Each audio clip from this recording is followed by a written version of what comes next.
Hello and welcome everyone, সবাইকে welcome জানাচ্ছি আমাদের আজকের লাইভ সেশনে এবং তাপগতিবিদ্যার 11 নম্বর লেকচারে সবাইকে আরও একবার ওয়েলকাম জানাচ্ছি। তো আমাদের চলছিল তাপগতিবিদ্যার ফ্রি প্লেলিস্ট, এর মধ্যে 10টা ক্লাস হয়ে গেছে। আজকে 11 নম্বর ক্লাসে সবাইকে সবাইকে আরও একবার ওয়েলকাম জানাচ্ছি। এখন তোমরা যখন যুক্ত হবা, যুক্ত হলেই আমরা ক্লাসটা শুরু করে দিতে পারি। আশা করছি সবাই নিশ্চয়ই ভালো আছো, রাইট? আশা করছি সবাই ডেফিনেটলি ভালো আছো। কী অবস্থা শিহাব, কেমন আছো? আই থিঙ্ক শিহাব তুমি ভালো আছো, রাইট? তো শিহাব রেগুলার ক্লাস করে, যারা যারা রেগুলার ক্লাস করো তারা এখান থেকে খুব খুব বেনিফিটেড হবে এবং ক্লাসটি কেবল শুরু হলো এবং আমি আশা করছি যে কয়েক মিনিটের মধ্যে সব স্টুডেন্টরা ধীরে ধীরে ধীরে ধীরে ধীরে ধীরে ধীরে ধীরে ধীরে ধীরে ধীরে ধীরে ধীরে ধীরে ধীরে যুক্ত হয়ে যাবে। আচ্ছা, ফাইন। সো আমরা হোপ ইউ গাইজ রিমেম্বার যে লাস্ট ক্লাসটা যখন লাস্ট ক্লাসটা করেছিলাম সেই ক্লাসটাতে আমরা তাপগতিবিদ্যা 10 নম্বর লেকচার পড়ছি এবং কার্ণচক্র পড়েছিলাম এবং কার্ণচক্র যখন পড়েছি, এখন আজকের ক্লাসে আমরা কার্ণচক্রের ওই যে চক্রটা দেখছিলাম, ওই চক্রে কৃতকাজ কেমনে বের করে এবং কার্ণচক্র রিলেটেড বেশ কিছু ইম্পর্টেন্ট ম্যাথমেটিক্স আছে যেইগুলো আছে ক্লাসে আমরা সলভ করব। ওকে, এবং কার্ণচক্র সলভ হয়ে গেলেই কিন্তু আমাদের আর আর মাত্র দুইটা টপিক বাকি থাকবে, একটা হচ্ছে এনট্রপি আর একটা হচ্ছে গিয়ে রেফ্রিজারেটর। কার্ণচক্র শেষ হয়ে গেলে আমাদের জাস্ট আর দুইটা টপিক বাকি থাকবে। আমরা 15টা ক্লাস নিব বলছি, তাহলে আজকে 11 নম্বর ক্লাস। পরবর্তী ক্লাসে আমরা রেফ্রিজারেটর পড়ে ফেলতে পারবো এবং রেফ্রিজারেটর পড়া হয়ে গেলেই আমরা হচ্ছে গিয়ে এনট্রপি পড়তে পারবো এবং এই দুইটা পড়া হয়ে গেলে লাস্টের দুইটা ক্লাসে আমরা প্রচুর প্রবলেম সলভ করতে পারবো। আমার সব থিওরি পড়ানো হয়ে যাবে, এরপরে খালি অঙ্কের উপর দিয়ে যাবো। অঙ্ক তোমাদের জন্য রেডি করা হয়েছে and you guys will love it. Okay, fine. তো বিফোর ফার্দার ডু, তোমাদের কাছে এক্সপেকটেশন এটা হচ্ছে গিয়া সবাই এখন ধীরে ধীরে যুক্ত হইতে হবে, তাই না? তোমরা যদি যুক্ত হও সেক্ষেত্রে কিন্তু ক্লাসটি শুরু করা যাবে, তাই না? আলহামদুলিল্লাহ। শিহাব, কি অবস্থা? আয়শা, ওয়ালাইকুম আসসালাম। যারা যারা সালাম দিচ্ছ তাদেরকে ওয়ালাইকুম আসসালাম। এখন সবাই এই কই কই কই কই বন্ধুদেরকে মেনশন করো, ক্লাস কিন্তু শুরু হয়ে গেছে। তোমরা, আমি 1 থেকে 2 মিনিট টাইম নিব যেন করে তোমরা আসলে এই ক্লাসে যুক্ত হতে পারো। এবং আমি কিন্তু বলছি যে আমি যেটা খেয়াল করলাম, যে জিনিসটা আমি আসলে খুব ক্লোজলি অবজার্ভ করছি সেটা হচ্ছে অনেক ছেলেপান অনেক ছেলেপান আসলে রেকর্ডেড ক্লাসটা করে। অনেক ছেলেপান রেকর্ডেড ক্লাসটা করে, আর যারা লাইভে ক্লাস করে তারা তো আসলে মোর অ্যাটেন্টিভ। তবে প্রত্যেক দিন ক্লাস শেষে অগণিত নোট কিন্তু আসলে আসতে থাকে এবং নোটগুলো যখন আসে আমি নোটগুলো দেখে আমার ওই যে আছে না আই সুদিং, আমার আমার আমার চোখ ভরে যায়। আমার চোখের শান্তি বলে একটা ব্যাপার আছে, তাই না? চোখের শান্তি।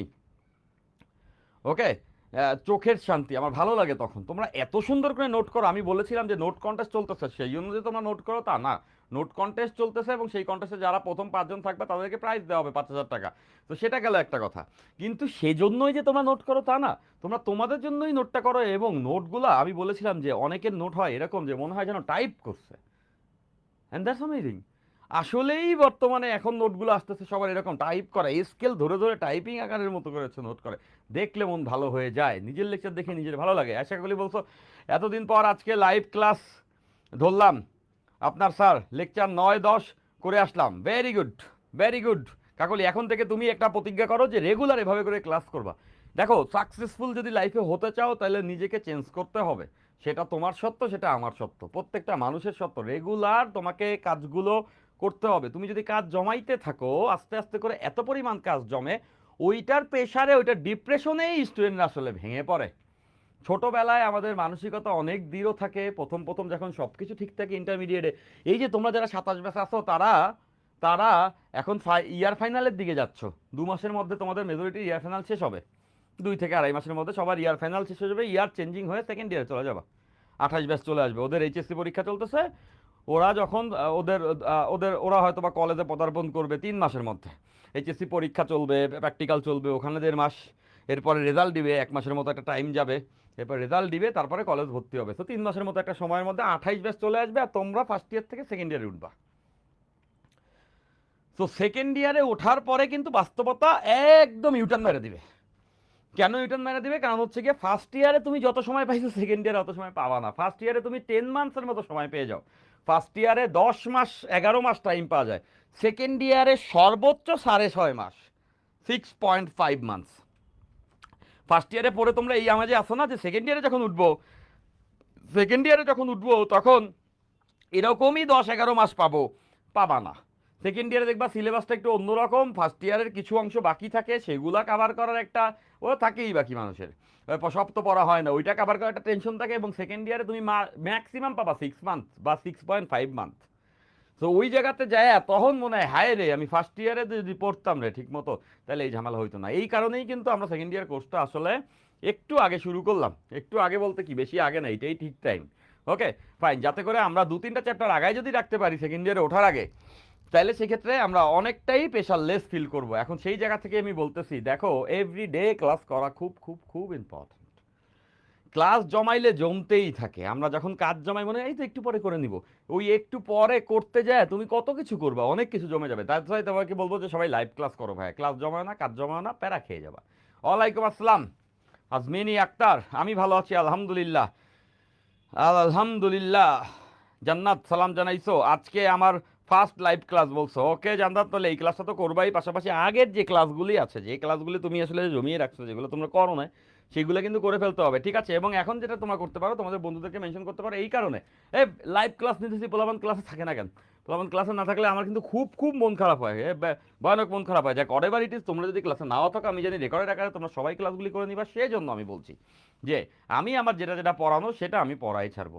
কারণ আমি জানি এই ক্লাসগুলোর অ্যাকচুয়াল এফিসিয়েন্সি বা পারসুয়েশনটা আসলে পাওয়া যাবে যখন পুরো প্লে লিস্টটা শেষ হবে।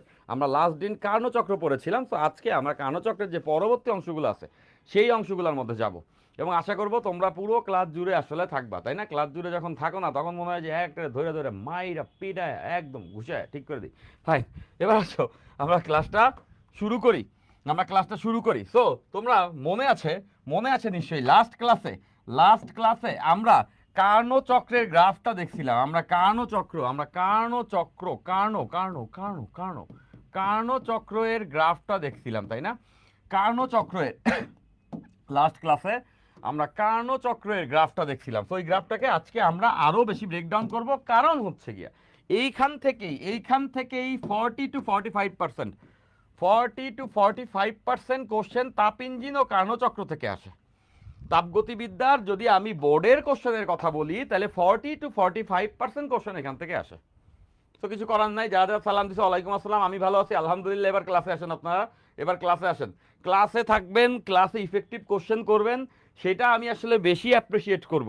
ওকে ফাইন, এবং এটাই হয়, আমি দেখছি তোমরা অনেক জোস, তোমরা আসলে ক্লাসে যখন পড়ানো হয় তখনই তোমরা সবাই আসো। তো ওইটাই আমি আশা করবো।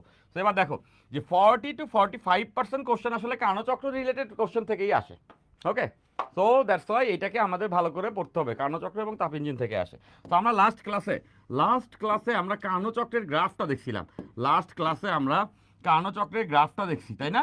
এই গ্রাফে আমরা দেখেছি পিভি এর যে গ্রাফ, আজকে আমরা চমৎকার কিছু অঙ্ক করবো, তাই না? পিভি এর যে গ্রাফ আছে, এই গ্রাফে আমরা কার্ণচক্রের গ্রাফটা দেখছি। কার্ণচক্রে মোট কয়টা প্রক্রিয়া হয় আমরা জানি সবাই, যে কার্ণচক্রে মোট 3টা প্রক্রিয়া হয়।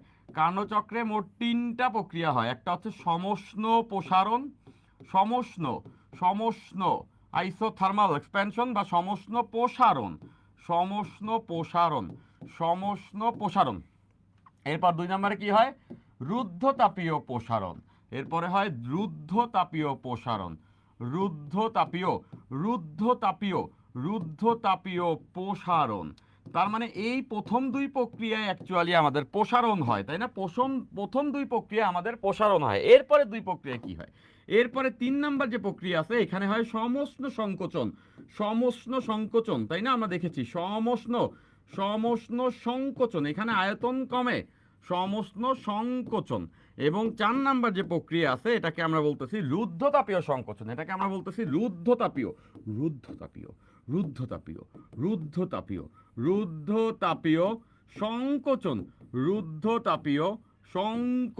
রুদ্ধতাপীয় সংকোচন, তাই না? এই যে অংশটা আছে, এটাকে বলা হয় তাপ গ্রহণ পর্যায়, এটাকে বলা হয় তাপ বর্জন পর্যায়, এটাকে আমরা বলতেছি তাপ গ্রহণ পর্যায়। এটা হচ্ছে তাপ গ্রহণ পর্যায়, এবং এটাকে আমরা বলতেছি তাপ বর্জন পর্যায়। আমরা জানি যে তাপ ইঞ্জিন তাপ গ্রহণ করে কিছুটা তাপ বর্জন করে, আর ওদের বিয়োগফল পরিমাণই হচ্ছে কি আমরা কাজ পাই, এবং সেটাই কিন্তু হচ্ছে এই চক্রের আবদ্ধ ক্ষেত্রফলের সমান হয়। Isn't it? Okay, isn't it? এই যে এখন থেকে আজকে থেকে আমি তোমাদেরকে একটা কাজ দিলাম যে লাইভে আসলে অডিয়েন্স সবসময় ম্যাটার করে না, এটা ট্রু। কজ ক্লাস সবাই মেজরিটি রেকর্ডেড করে, কিন্তু লাইভে সাফিসিয়েন্ট নাম্বার অফ অডিয়েন্স থাকলে ক্লাসটা নিতে একটু সুবিধা হয়, তাই না? আমি জানি যে এরকম দিন আসবে, এটা তো কেবল প্রথম চ্যাপ্টার শুরু, আমরা 11 নম্বর লেকচার, অনেক ভিডিও দিয়ে আমি আস্তে আস্তে করে 27 ব্যাচের মধ্যে সরায় যাব। তখন দেখা যাবে লাইভে অত্যাধিক স্টুডেন্ট চলে আসবে এবং তখন খুব প্যারা আসলে বেশি স্টুডেন্ট হলে পড়ানো যায় না, এটাও সত্য। কিন্তু এই মুহূর্তে যেহেতু নাম্বার অফ স্টুডেন্ট একটু কিছুটা ফ্লাকচুয়েট করছে, তোমাদেরকে যেটা বলবো, তোমাদের যত বন্ধু বান্ধব আছে 27 ব্যাচে, সবাই কলেজে পড়ি না, সবাই যেহেতু কলেজে পড়ি সবাই ফ্রেন্ড আছে না, হইতে পারে ওই কোর্স করে না, ওই কোর্সেও থাকতে হবে এমন তো না, নট ন্যাচারালি তো কোর্সেই থাকতে হবে। কিন্তু আমি তোমাদেরকে বলবো যে তোমাদের বন্ধুদেরকে বল, আচ্ছা এই ক্লাসটা করে দেখ, ক্লাসটা কেমন লাগে, তাই না? ভালো জিনিসের কদর করতে শিখো ভাইয়া। তোমরা একটু ক্লাসে থাকলে তাহলে ওইখানে যদি নাম্বার অফ অডিয়েন্স থাকলে আমার একটু পড়াইতে সুবিধা হয়, এইটুকুই তো তোমাদের কাছে চাই, এর থেকে বেশি তো না। ওকে ফাইন, এবার আসো যে সমষ্ণ প্রসারণ। সমষ্ণ প্রসারণ তো আমরা দেখছি প্রথমে যেটা হয় সেটা হচ্ছে সমষ্ণ প্রসারণ। তাহলে প্রথমে একটা নির্দিষ্ট বিন্দুতে থাকে, এবং নির্দিষ্ট বিন্দুতে এখানে চাপ আয়তন পি, লেটস সে এখানে চাপ আয়তন পি এ ভি এ, এই বিন্দুর নাম দিলাম আমরা এ বিন্দু। এখন সমষ্ণ প্রসারণ হয়, প্রথমে কি হয়, সমষ্ণ প্রসারণ। তো সমষ্ণ প্রসারণ হয়ে এরকম একটা বিন্দুতে আছে, এটা আমরা লাস্টের দিন পড়ছি, ওইটাই আবার পড়তেছি, কথা এখান থেকে শুরু করব। তো আমরা বি বিন্দুতে চলে আসি, আর বি বিন্দুতে আসলে চাপ পিবি আর আয়তন হচ্ছে ভিবি। আয়তন বাড়ছে, চাপ কিছুটা কমছে, দেখো এই সামনের দিকে গেছে মানে আয়তন বাড়ছে, আর একটু নিচে নামছে, দেখছে চাপ একটু কমছে। এইটা গেল সমষ্ণ প্রসারণ। এরপরে কি হয়, রুদ্ধতাপীয় প্রসারণ। তো রুদ্ধতাপীয় প্রসারণ যখন হয়, সমষ্ণ রেখার থেকে রুদ্ধতাপীয় গ্রাফ কি হয়, ঢালু হয়, তাই না? সমষ্ণ থেকে রুদ্ধতাপীয় গ্রাফটা ঢালু হয়। তো দেখতে পাচ্ছি যে এইখানে ছিল, প্রথমে ছিল এই জায়গাতে, তাই না? এখানের আয়তন ছিল ভিএ, এখান থেকে চলে আসছে এই বিবিন্দুতে। তো দেখতেছো যে আয়তন কিছুটা বাড়ছে। এরপরে যখন বি বিন্দু থেকে সি বিন্দুতে যায়, বি বিন্দু থেকে যখন সি বিন্দুতে যায়, এটা হচ্ছে রুদ্ধতাপীয় প্রসারণ। রুদ্ধতাপীয় গ্রাফ একটু বেশি ঢালু হয়। তো কতটুকু ঢালু হয় এটা আজকের ক্লাসে আমরা দেখব। অনেকগুলো অঙ্ক করব, বুয়েটের অঙ্ক 2-3টা করব এবং বইয়ের অঙ্কও করব, এবং কনসেপ্ট পুরোপুরি ক্লিয়ার করব। বুয়েটেও আসে না, এইচএসসিতেও আসে না, এমন এমন কনসেপ্ট আমরা পড়ে ফেলবো, ইজি লাগবে। কথা হচ্ছে পড়াই দিলাম মহান কঠিন অঙ্ক। এরকম অনেক সময় হয় যে টিচার এসে খুব কনফিডেন্ট, আজকে তো পড়াবো মামা, আজকে তো জম পড়াবো, টিচার ইচ্ছা মতো আলতু ফালতু অঙ্ক করায় টরায় বেরোয় যায়, মনে করে আজকে যা পড়াইছি না, কিন্তু ফ্যাক্ট দেখা যায় স্টুডেন্ট কিছু বুঝে নাই। এরকম একটা পড়ানি আছে না, যে টিচার পড়ায় মহা খুশি ভাই, এরকম। যখন যখন যখন কোনো প্রতিষ্ঠানে আন্ডারে আমি ক্লাস নিছি, যে একসময় উদ্দেশ্যে ক্লাস নিছি, অনেক প্রতিষ্ঠানে ক্লাস নিছি, নিজে ফিজিক্স নিয়ে ক্লাস নেই, তো অনেক টিচারদের সঙ্গে অনেক সময় আলোচনা হয়, বলে না যে ভাই আজকে যা ক্লাস নিছি না নিয়াজ ভাই, আজকে এই সেই হ্যান ত্যান পড়ায়া শেষ করে দিছি পুরা। তো আমি চিন্তা করি ভাই পড়াইছস তো ভালো কথা, কিন্তু স্টুডেন্ট কতটুকু নিতে পারছে? আমি একদম এখন যে প্রথম থেকেই আইআইটি অঙ্ক বসা, তো নিজের কাছে মনে হয় আমি আত্মসন্তুষ্টিতে আত্মতৃপ্তিতে ভুগে যে আমি আজকে পড়াইছি, কিন্তু স্টুডেন্ট নিতে পারে না। তো ওইখানেই প্রবলেম। আমরা অনেক উচ্চতা পর্যন্তই পড়বো, কিন্তু শতভাগ স্টুডেন্ট সেটা বুঝতে পারবে।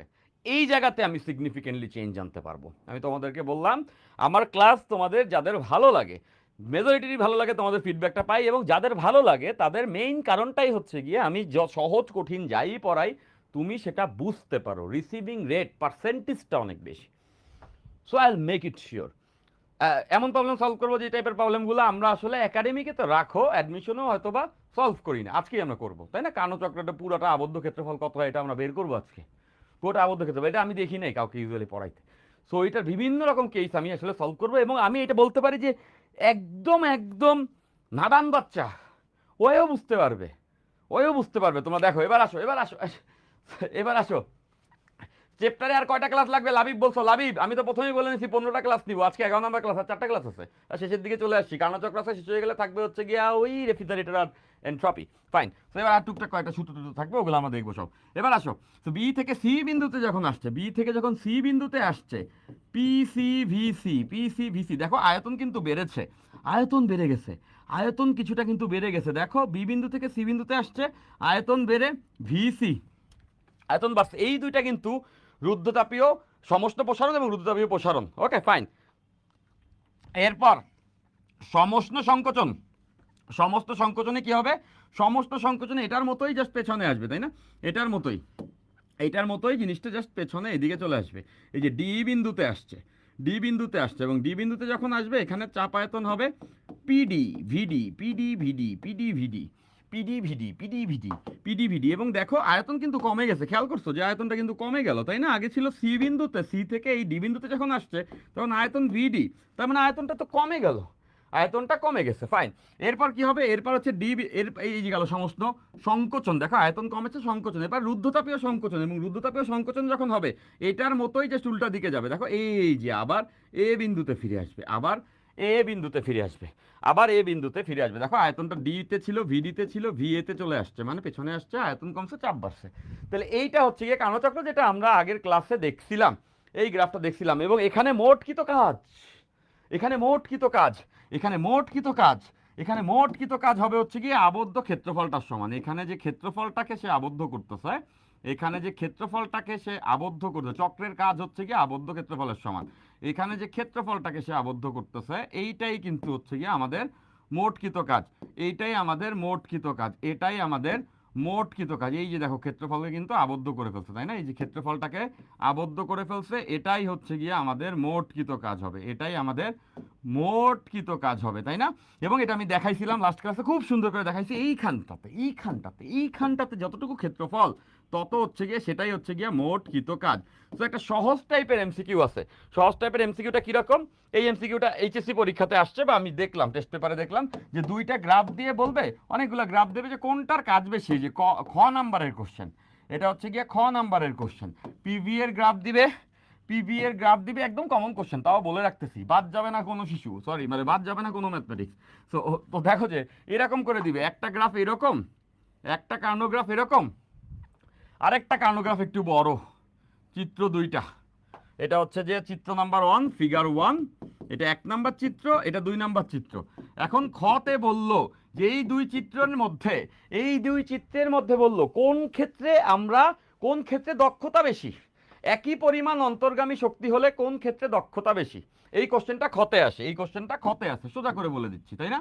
আমরা দক্ষতা ইকুয়ালস টু দেখছি, যন্ত্রের দক্ষতা ইকুয়ালস টু কতটুকু কাজ পাইছি আর কতটুকু আসলে ইনপুট শক্তি দিছিলাম। এখন এটাতে বলে একই একই একই তাপ মানে একই অন্তর্গামী শক্তি হলে, একই অন্তর্গামী শক্তি হলে, একই অন্তর্গামী শক্তি, একই অন্তর্গামী, একই অন্তর্গামী শক্তি হলে, একই অন্তর্গামী শক্তি হলে, একই অন্তর্গামী শক্তি হলে কার দক্ষতা বেশি হবে? তার মানে দুই ক্ষেত্রেই, দুই ক্ষেত্রেই এই অন্তর্গামী শক্তি বলতে বোঝা যাচ্ছে ইনপুট কতটুকু নিছে, তো Q1 সমান, দুই ক্ষেত্রেই Q1 সমান। এখন চিন্তা করে দেখো, যার ডাব্লিউ বেশি হবে, যার কৃতকাজ বেশি হবে, তার দক্ষতা কি বেশি হবে? দুইটার ক্ষেত্রে যদি Q1 সমান, অন্তর্গামী শক্তি সমান, মানে বুঝতেই পারতেছি যে Q1 ইকুয়ালস টু, মানে সোজা কথা Q1 সমান, দুইটারই Q1 সমান, তার মানে Q1 যদি সমান হয়, যার কাজ বেশি তার দক্ষতা বেশি হবে। এখন বলো তো, এইটা হচ্ছে W1 কাজ আর এটা হচ্ছে W2, কার কাজ বেশি? এটার ক্ষেত্রফল বেশি, তাহলে এখান থেকে তোমরা এটা লিখবা যে এই জায়গাতে এরিয়া বেশি, এইখানে আবদ্ধ এরিয়া, আবদ্ধ এরিয়া বেশি, তার মানে এখানে কাজটাও বেশি, আর যদি কাজ বেশি হয় তাহলে এখানে দক্ষতাও বেশি। আবার দেখতে পাচ্ছ এইখানে এরিয়াটা কম, এখানে আবদ্ধ ক্ষেত্রফল কম, তার মানে এইখানটাতে কাজটাও কম, আর কাজ যদি কম হয় তাহলে এইটার দক্ষতাও কম, এটার দক্ষতাও কম। তো আশা করতেছি এই টাইপের কোশ্চেন আসলে সবাই জাস্ট ধুপধাপ আনসার করে ফেলবা। এটা গেল সোজা কোশ্চেন, সোজা কোশ্চেন, এডি সোজা কোশ্চেন। এই যে খ নাম্বার এটা আসে এইচএসসি পরীক্ষার কোশ্চেন, সোজা ভাই। এসএসসি তো আরো সোজা, এই মুহূর্তে এসএসসি পরীক্ষা চলতেছে, এই মুহূর্তে এসএসসি পরীক্ষা চলতেছে।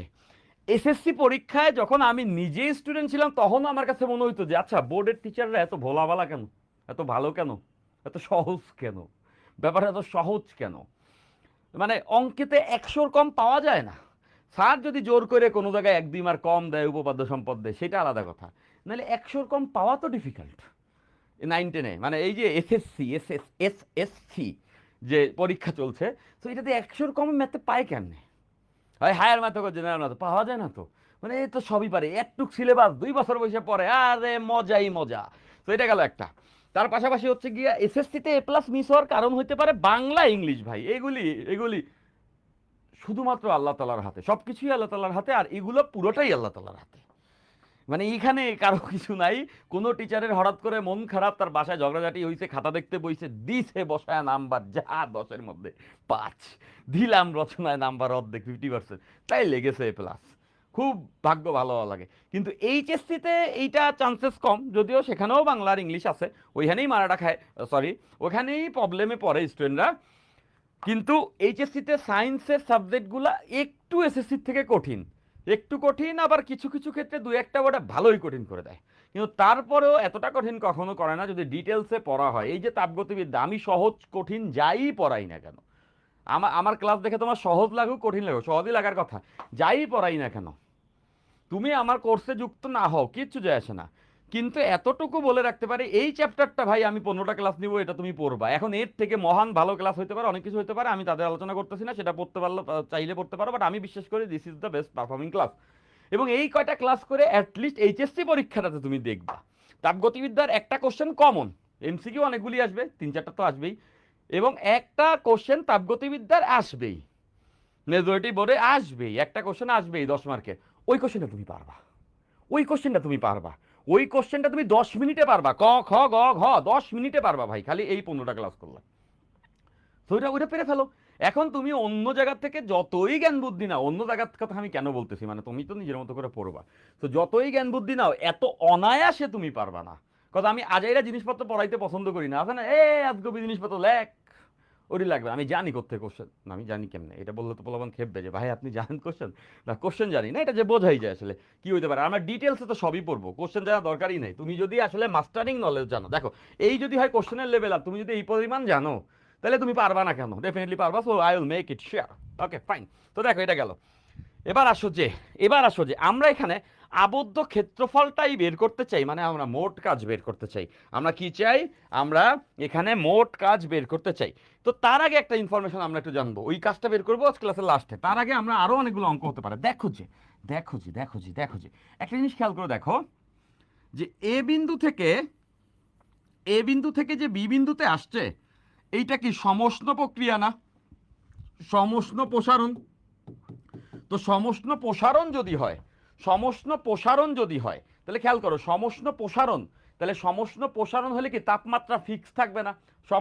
সমষ্ণ প্রক্রিয়ায় তো তাপমাত্রা কনস্ট্যান্ট, তাপমাত্রা ধ্রুবক, তার মানে এখানে তো তাপমাত্রা ধ্রুবক থাকবে। এবং এই যে এ থেকে বি বিন্দুতে আসছে, এই যে এ থেকে যে বি বিন্দুতে আসছে, এখানে তাপমাত্রা ধ্রুবক থাকবে। তো এইখানটাতে তাপমাত্রা থাকবে হচ্ছে গিয়া ধ্রুবক, এইখানটাতে তাপমাত্রা থাকবে ধ্রুবক। এ থেকে বিতে পুরো প্রত্যেকটা বিন্দুতে, এটা তো চাপ আয়তনের গ্রাফ, বাট এখানে প্রত্যেকটা বিন্দুতে তাপমাত্রা T1 কনস্ট্যান্ট। এ থেকে তুমি মাঝে যত বিন্দুতেই যাও, কোনো বিন্দুতেই তাপমাত্রা T1 থেকে চেঞ্জ হবে না, তাপমাত্রা T1 থেকে চেঞ্জ হবে না। তার মানে আমি বলতে পারবো এবি রেখার উপরে সকল বিন্দুতে তাপমাত্রা যদি বসাই বা চিন্তা করি, তাহলে সেখানে তাপমাত্রা T1 ফিক্সড। এই এ থেকে বিতে সব বিন্দুতে তাপমাত্রা T1। গেল এটা, গেল এটা, গেল এটা। এরপর খেয়াল করো, বি থেকে যখন সিতে আসতেছে, যখন বি থেকে, এই মনোযোগ, এখানে কিন্তু ইম্পর্টেন্ট কথাবার্তাগুলো দেখো, বি থেকে যখন সিতে আসে, বি থেকে যখন সি বিন্দুতে আসে, বি থেকে যখন সি বিন্দুতে আসে, রুদ্ধতাপীয় প্রক্রিয়ায় যখন প্রসারণ হয় তাপমাত্রা তো চেঞ্জ হয়। রুদ্ধতাপীয় প্রক্রিয়ায় তো আর তাপমাত্রা ফিক্স না। আমরা রুদ্ধতাপীয় প্রক্রিয়ায় কৃতকাজের সূত্র সবাই পড়ছিলাম, এই সূত্রটা মনে আছে? এন আর 1 - গামা T2 - T1, ডেফিনেটলি এটা সবার মনে আছে, তাই না? তাহলে দেখো, রুদ্ধতাপীয় প্রক্রিয়ায় যখন কাজ হয় তখন তাপমাত্রা দুইটা থাকে, এটা আদি তাপমাত্রা, এটা শেষ তাপমাত্রা, মানে তাপমাত্রা তো চেঞ্জ হয়। তার মানে বুঝতেছি এই বি বিন্দু পর্যন্ত কিন্তু তাপমাত্রা T1, কিন্তু বি থেকে যখনই সিতে আসবে তখনই তাপমাত্রা কিন্তু চেঞ্জ হয়ে যাবে কত? T2। তার মানে এই সি বিন্দুতে আসলে তাপমাত্রাটা হয়ে যাবে T2। খেয়াল করে দেখো, এই বি থেকে সিতে যখন আসবে, বি বিন্দুতে তাপমাত্রা T1, কিন্তু বি থেকে সিতে আসছে রুদ্ধতাপীয় প্রক্রিয়ায়। তো রুদ্ধতাপীয় প্রক্রিয়া যদি আসে, তার মানে তোমরা বুঝতে পারতেছো যে T1টাই T2 হয়ে যাবে, T1টাই চেঞ্জ হয়ে যায় T2 হয়ে যাবে, যেহেতু এটা রুদ্ধতাপীয় প্রসারণ। এখন বলো তো T2 বড় না ছোট? বলো তো T2 বড় না ছোট? বড় না ছোট বলো তো? T2 কিন্তু ছোট, ডেফিনেটলি এটা সবাই মাথায় রাখবা যে T1 বড় আর T2 ছোট। রুদ্ধতাপীয় প্রসারণ হলে তাপমাত্রা কমে, রুদ্ধতাপীয় প্রসারণ হলে তাপমাত্রা কমে, রুদ্ধতাপীয় প্রসারণ হলে তাপমাত্রা কমে। এটার অনেক এক্সাম্পল আছে, তাই না? এটার অনেক এক্সাম্পল আছে। দেখো এই যে এখান থেকে যখন আমি এই যে স্প্রে করতেছি, এই যে স্প্রে যখন করতেছি, স্প্রে করলে এখান থেকে যখন গ্যাস বের হচ্ছে, এখান থেকে যখন গ্যাস বের হচ্ছে তখন এটা কিন্তু রুদ্ধতাপীয় প্রক্রিয়া, আমরা এটা জানি যে স্প্রে করলে, এটা আমি ব্যাখ্যা দিছিলাম রুদ্রতাপীয় প্রক্রিয়ার ক্লাসে। পাশাপাশি এটা আমরা জানি যে এটা খুব দ্রুত সংঘটিত হয়, কয়েক সেকেন্ডের মধ্যে আমার হাতে এসে লাগতেছে। তার মানে এটা একটা রুদ্রতাপীয় প্রক্রিয়া। খেয়াল করো, যে কোনো স্প্রে হাতে লাগলে ঠান্ডা লাগে। এটা রুদ্রতাপীয় প্রসারণ হয়েছে না, দেখতেছো গ্যাসটা এরকম প্রসারিত হয়েছে, আয়তন ছড়ায় যাচ্ছে, অনেকটা ছড়ায় যাচ্ছে, মানে আয়তন বেড়ে যাচ্ছে, হঠাৎ করে হচ্ছে, দ্রুত হচ্ছে, মানে রুদ্রতাপীয়, এবং আয়তন বাড়তেছে, মানে রুদ্রতাপীয় প্রসারণ। হাতে লাগলে ঠান্ডা লাগতেছে, রাইট? তার মানে আমরা এটা বুঝতে পারতেছি যে, রুদ্রতাপীয় প্রসারণের তাপমাত্রা সবসময়ই কমে। রুদ্রতাপীয় প্রসারণ হলে তাপমাত্রা সবসময়ই কমে। এটার ব্যাখ্যা আরেকভাবে দেওয়া যায়, দেখো এটা কিন্তু প্লাস, রুদ্রতাপীয় প্রসারণ না, প্রসারণে, প্রসারণে মানে কি, কাজ প্লাস, প্রসারিত হইলে কাজ প্লাস। কাজ যদি প্লাস হয়, আমরা এই অংশটা একটু খেয়াল করি তো, এই অংশটা তো মাইনাস, এন আর তো প্লাস, কিন্তু ওয়ান মাইনাস গামা, গামার ভ্যালু তো একের থেকে বেশি, আমরা জানি গামার ভ্যালু সবসময় একের থেকে বেশি। তার মানে এই ওয়ান মাইনাস গামা মানে এটা তো মাইনাস। দেখো গামার ভ্যালু একের থেকে বেশি, এক থেকে যদি একের থেকে বেশি কিছু বিয়োগ করি তাহলে তো এটা মাইনাস, মানে এই পুরো টার্মটুকু মাইনাস, এই পুরো টার্মটুকু মাইনাস। এখন এই পাশে রয়েছে প্লাস, তাইলে এই দুইটার গুণফল, এই দুইটা টার্মের গুণফল প্লাস হইতে হইলে এটাকে কি মাইনাস হইতে হবে না? ডেফিনেটলি সবাই বুঝে গেছো, মাইনাস মাইনাস গুণ করলে প্লাস, যেহেতু প্রসারণ এটা প্লাস, দেখতেছো ওয়ান মাইনাস গামা মানে এটা তো মাইনাস, এটা মাইনাস হলে এটাও মাইনাস হইতে হবে, তাহলে দুইটা মাইনাস গুণ হয়ে প্লাস হওয়া যাবে। তো এইটা মাইনাস হওয়ার ওয়েটা কি বলতো? এইটা মাইনাস তখনই হবে যখন এই টি টু ছোট হবে টি ওয়ানের থেকে। দেখো টি টু যদি ছোট হয়, ছোট থেকে কিছু বড় একটা বিয়োগ করলে এটাও মাইনাস হবে। তার মানে দেখতেছো দুইটা মাইনাস গুণ করলে প্লাস হবে, তার মানে টি টু টি ওয়ানের থেকে ছোট হবে, মানে রুদ্রতাপীয় প্রসারণ হলে তাপমাত্রা সবসময় কমে। দ্যাট মিনস এই বি থেকে সিতে যখন আসছে রুদ্রতাপীয় প্রসারণ, বি থেকে সিতে যখন আসছে রুদ্রতাপীয় প্রসারণ, এটা রুদ্রতাপীয় প্রসারণ, এটা রুদ্রতাপীয় প্রসারণ, এটা রুদ্রতাপীয় প্রসারণ, এটা রুদ্রতাপীয় প্রসারণ, এটা রুদ্রতাপীয় প্রসারণ। দ্যাট মিনস এই টি ওয়ান থেকে যখন এখানে আসবে তাপমাত্রা কিন্তু কমে যাবে, এইটা টি টু, কিন্তু এটা কিন্তু কম তাপমাত্রা। এরপর দেখো সি থেকে, এই তোমাদের কমেন্ট পড়তেছি, এর আগে পড়ো আগে পড়তে হবে, হ্যাঁ। এবার দেখো সি থেকে যখন ডিতে আসবে, এটা কি প্রক্রিয়া? সমস্ত সংকোচন, এটা তো সমস্ত সংকোচন।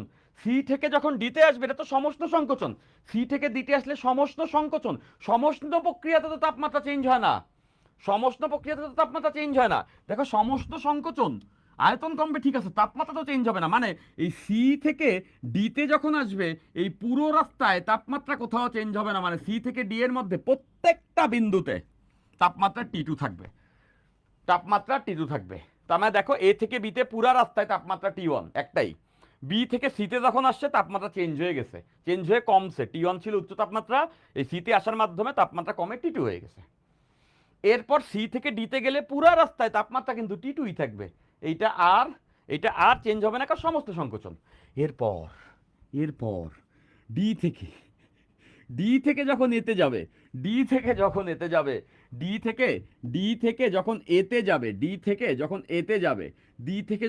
যাবে তখন তো এটা আমরা বুঝতে পারছি এটা আবার রুদ্ধতাপীয় সংকোচন। রুদ্ধতাপীয় প্রক্রিয়ায় তো তাপমাত্রা চেঞ্জ হয়। দেখো রুদ্ধতাপীয় প্রসারণে তাপমাত্রা কমে, তাহলে রুদ্ধতাপীয় সংকোচনে তাপমাত্রা বাড়ে। দেখো রুদ্ধতাপীয় প্রসারণে তাপমাত্রা কমে, তাহলে রুদ্ধতাপীয় সংকোচনে তাপমাত্রা বাড়ে। তাহলে খেয়াল করে দেখো ডি থেকে যখন সি এতে যাবে এটা রুদ্ধতাপীয় সংকোচন, এই ডি বিন্দুতে তো তাপমাত্রা টি টু ছিল, এই টি টু যখন সংকোচন হবে তখন তাপমাত্রা কি হবে? বাড়বে, তখন বেড়ে আবার টি ওয়ান হয়ে যাবে। আমি আরেকবার বলতেছি, দেখো এই এ থেকে বিতে গেছে একটা তাপমাত্রা সমস্ত প্রসারণ টি ওয়ান, বি থেকে সিতে গেছে রুদ্ধতাপীয় প্রসারণের তাপমাত্রা কমে, দ্যাটস ওয়াই টি ওয়ান থেকে তাপমাত্রা কমে টি টু হয়েছে।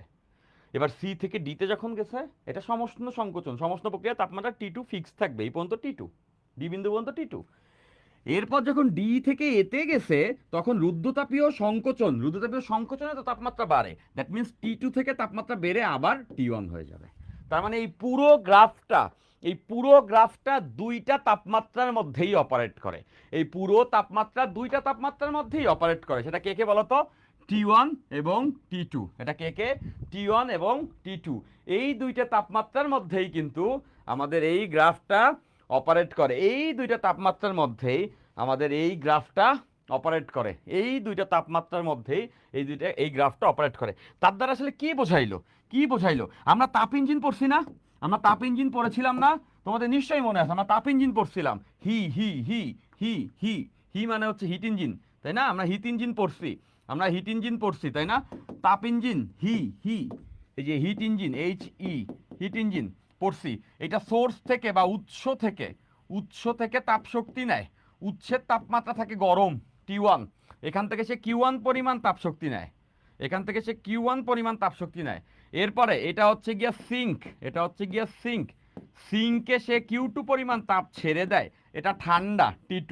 আর বাকি যেটা আছে ওইটা সে কাজে রূপান্তর করে, কাজ ইকলস টু, বাকি যেটা আছে কাজ, কাজ ইকলস টু হচ্ছে গিয়া এই যে Q1 যা নিচে আর যা ছাড়ছে, যা নিচে আর যে তাপ ছেড়ে দিছে, যা নিচে আর যে তাপ ছেড়ে দিছে, যা নিচে আর যে তাপ ছেড়ে দিছে, দেখো এখান থেকে দেখো যে, দেখো যে এই যে কাজ কতটুকু হবে, যতটুকু তাপ সে নিছে আর যতটুকু তাপ সে ছেড়ে দিছে, এই দুইটার বিয়োগফলটা এই কাজ। তাহলে এখান থেকে তুমি বুঝতে পারতেছো যে এখানে কিন্তু দুইটা তাপমাত্রা ছিল, ইজেন্ট ইট? এটা হচ্ছে উচ্চ তাপমাত্রা, এটা হচ্ছে নিম্ন তাপমাত্রা। এই যে দুইটা তাপমাত্রা T1 এবং T2, এরাই কিন্তু এইটা, এই যে T1, এই যে T1, এই যে T1, এই যে T1, এই যে T1, আর এই যে সেই T2। এটা হচ্ছে উচ্চ তাপমাত্রা, এই যে দেখো এই যে উৎসের সোর্সের তাপমাত্রা, আর এটা হচ্ছে গিয়ে সেই গ্রাহকের তাপমাত্রা T2। এই দুইটা তাপমাত্রার মধ্যেই কিন্তু এই যন্ত্রটা অপারেট করছে। খেয়াল করো, এ থেকে বিতে তাপমাত্রা T1, বি থেকে সিতে ওই তাপমাত্রা চেঞ্জ হয়ে T2 হয়েছে, কমছে, এরপর সি থেকে ডিতে একই থাকছে, এরপর ডি থেকে এতে যখন গেছে আবার বাইরে T1 হয়েছে। মানে এই দুইটা তাপমাত্রা দিয়েই ফ্লিপ ফ্লপ করে। একটা পুরা রাস্তায় T1 থাকে, এরপরে কমে T2 হয়, এরপরে পুরো রাস্তায় T2 থাকে, এরপরে আবার আয়তনটা কমে কিন্তু T1টা বেড়ে T2টা বেড়ে T1 হয়। মানে এই দুইটা তাপমাত্রার মধ্যেই পুরো সিস্টেমটা হচ্ছে গিয়া অপারেট করতে থাকে। ক্লিয়ার? সবাই বুঝছি? আচ্ছা ফাইন। তো দেখো, তো এখন এই অঙ্কটা খুবই কমন, এই অঙ্কটা খুবই কমন। এই যে এখন যে আমরা অঙ্কটা করব, এটা একটা খুব কমন একটা অঙ্ক, হ্যাঁ, এইটা একটা খুবই কমন অঙ্ক। দেখো এখন আমরা যে অঙ্কটা করব, এই অঙ্কটা এইচএসসি পরীক্ষাতে খুবই কমন, এইচএসসি পরীক্ষাতে খুবই কমন এই অঙ্কটা, এইচএসসি পরীক্ষাতে, এইচএসসি পরীক্ষাতে খুবই কমন। তো এরকম একটা অঙ্ক আমরা করব, হ্যাঁ।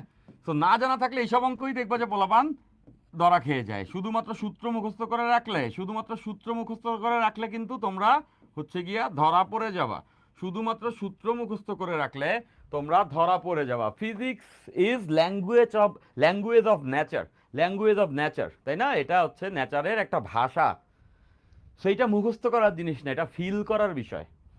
এইটাকে তোমার প্রপার আন্ডারস্ট্যান্ডিং লাগবে। একটা সূত্র ডিরেক্ট মুখস্থ করে পরীক্ষা হলে যাবা, ফিজিক্স টিচার তোমাদের সঙ্গে মজা নিবে। কি করবে জানো? ওইটার ভিতরে স্লাইডলি একটা সূক্ষ্ম একটা জায়গায় কনসেপচুয়াল একটু চেঞ্জ করে দিবে। তুমি তো বোধহয় এই তো আমি পেয়ে গেছি আমার কমন অঙ্ক, দেখবা যে মিলে আসছে ভুল। সো এটা ফ্রাস্ট্রেশন তৈরি করে দেয়। ফিজিক্সকে প্রপার আন্ডারস্ট্যান্ডিং না হলে ফিজিক্স বোঝা কঠিন। দেখো ম্যাথমেটিক্স একটা অঙ্ক যখন তুমি আসে, ম্যাথ অনেক কঠিন হইতে পারে, অনেক ম্যাথ অনেক রকম হইতে পারে, বাট আমাদের এইচএসসির যে ম্যাথ, এইচএসসির যে ম্যাথ, সেই ম্যাথগুলা কখনোই বানায় আসে না। আমি তোমাদের লিখে দিতে পারবো, এইচএসসির ম্যাথ বানায় আসবে না, এইচএসসির ম্যাথ বানায় আসবে না। কারণ একটা ম্যাথ বানানো অনেক কঠিন, ম্যাথমেটিক্স, এই যে একটা ম্যাথমেটিক্যাল প্রবলেম বানানো খুবই কঠিন। একটা ম্যাথমেটিক্যাল প্রবলেম ডিজাইন করা is not that easy. Majority আমাদের যে বইগুলো আছে এইগুলো সব হায়ার স্ট্যান্ডার্ড বইয়েরই ম্যাথমেটিক্স, সেইগুলাকে হচ্ছে গিয়া বাংলায় অনুবাদ করে আমাদের বইগুলো টিচাররা লিখছেন। একটা ম্যাথ ডিজাইন করা খুবই কঠিন, ম্যাথ বানায় দেওয়া যায় না। ম্যাথ বানায় দিবে, অসংজ্ঞায়িত এসে যাবে আনসার, আনসার উল্টা পাল্টা আলফাল যা আসবে সেগুলো তুমি দেখেই বুঝবে এটি কি এসে, কিন্তু তুমি দেখবে আনসারগুলো খুব সুন্দর একটা ফরম্যাটে আসে। সো ম্যাথ ডিজাইন করা is not that easy. Math design করতে ডেটাগুলো খুব সুন্দর মতো বসানো লাগে। সো চাইলেই ম্যাথ বানায় দেওয়া যায় না, চাইলেই ম্যাথমেটিক্স বানায় দেওয়া যায় না, এবং এই কাজটা করেও না। ম্যাথ একদম হুবহু বই থেকে আসে, হুবহু বই থেকে আসে, বানাবানি নাই। একটা অঙ্ককে করলারি বা অনুসিদ্ধান্তের মাধ্যমে একটু ডিফ্লেক্ট করতে পারে, অনুসিদ্ধান্তের মাধ্যমে একটু ডিফ্লেক্ট করতে পারে। প্রবাবিলিটির অঙ্ক, সম্ভাব্যতা, তারপরে পারমুটেশন কম্বিনেশন, ওই যে বিন্যাস সমাবেশ, তারপরে প্রবাবিলিটি বা সম্ভাব্যতা, এই তিনটা টপিকে হয়তো বা অঙ্ক একটু ট্রিকি দিতে পারে, তাও খুব একটা বানায় না। ওইটা যদি তুমি করলারি বা অনুসিদ্ধান্তগুলো জানো, ভালো মতো বুঝো, তাহলে পারবা, কিন্তু এখানে খুব একটা ডিজাইন কেউ করে না। সো দ্যাটস ওয়াই ম্যাথমেটিক্সটা আসলে এইচএসসিতে কঠিন না। পুরা বইয়ের অঙ্ক করবা, পুরা বইয়ের অঙ্ক করবা, সব বইয়ের অঙ্কগুলা করে যাবা। যদি বুকে হাত দিয়ে বলতে পারো বইয়ের সব অঙ্ক আমি পারি, তাহলে ম্যাথমেটিক্সে তুমি এইচএসসিতে তো নাম্বার হায়েস্ট পাবাই, তুমি বুয়েটেও চান্স পাবা। এখন এই কথা ভাইয়া আপনি কেমনে এত কনফিডেন্সের সঙ্গে বলতেছেন? নিয়াজ ভাই আপনি এই কথাটা যে বলে দিলেন, সবাই সব কথা বললেই বিশ্বাস করে কেন নিবা? নিবা না, ভাই পড়ায় তো সবাই, একটা বলে দিল টিচার আর টিচার বলছে হ্যাঁ হ্যাঁ আমি সব মেনে নিচ্ছি। এখন বর্তমান যুগে ওই স্ট্যান্ডার্ড নাই। আগে একটা যুগ ছিল সব টিচারের একটা স্ট্যান্ডার্ড ছিল, ওই যে আলফাল কথা বলে নিজের জনপ্রিয়তা বাড়ানোর চেষ্টা কেউ করতো না, এরকমই যুগ ছিল। সিলেক্টিভ টিচার ছিল অফলাইনে, তারা কেউই এসে আলফাল কথা বলে স্টুডেন্টের মনোযোগ আকর্ষণ করে জনপ্রিয় হওয়ার চেষ্টা করতো না। বর্তমান যুগে সবাই টিচার অনলাইনে, এটা একটা নিয়ম নীতি থাকা উচিত আসলে, এটা একটা নিয়ম নীতি থাকা উচিত। তো তাই হোক, এবার এটা এটা হয়তো বা হয়ে যাবে অদূর ভবিষ্যতে। তো কথা হচ্ছে যে সবাই টিচার এখন, জাস্ট স্টুডেন্টের অ্যাটেনশন ক্রিয়েট করার জন্য আলতু ফালতু ইনফরমেশন ছেড়ে দেয়। এখন তোমরা যারা কোমলমতি স্টুডেন্ট, বাচ্চা কাচ্চা, তারা তো আর এইচএসসি পরীক্ষা এখনো দাও না, অ্যাডমিশনও দাও নাই। তো তোমরা তো এখন ভাইয়ের কথার উপরে পূর্ণ বিশ্বাস রেখে, সহজ সরল মন থেকে পূর্ণ বিশ্বাস রেখে আগায় যাও। আর ভাই মনে করে আরে ওই যখন হচ্ছে এইচএসসি পরীক্ষা দিবে, ইন্টার পরীক্ষা দিয়ে অ্যাডমিশন দিবে, এরপরে তো গেছে গা, এরপরে আমার আর দরকার কি, আমি তো আবারও নতুন ব্যাচ পড়াবো। সো টিচার কিন্তু অনেক সময় মুখরোচক কথাবার্তা বলে দিয়ে চলে যায়, ভাইরাল হয়ে যায়, হাজার হাজার লক্ষ কোটি মানুষজন থাকে, ওই ভাই এই ভাই সেরা, এই ভাইয়ের মতো আর কেউ পড়াই না, এই এক অবস্থা। বাসটা খাওয়া যায় তুমি, তুমি মারটা খাওয়ার পরে, তুমি পাঁচটা খাওয়ার পরে তুমি তখন বুঝবা আসলে কোন কোন ভাইরা আসলেই তোমাকে ভালো একটা ইনফরমেশন দিছে, আর কোনগুলো হচ্ছে তোমাদের তোমাদের নিয়ে করছে ব্যবসা।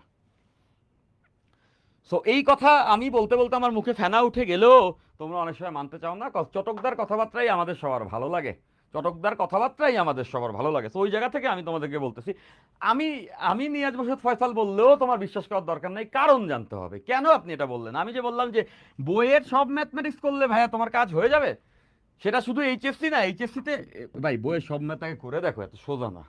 ওই সব বুকে হাত দিয়ে কেউ বলতে পারবা না যে আমি বইয়ের সব অঙ্ক পারি, ওটা বলা যায় না। বোর্ড এরই সবগুলো করতে পারবে না দেখো, আর ওইদিকে লাভ মারতেছে যে আমি অ্যাডমিশন করব।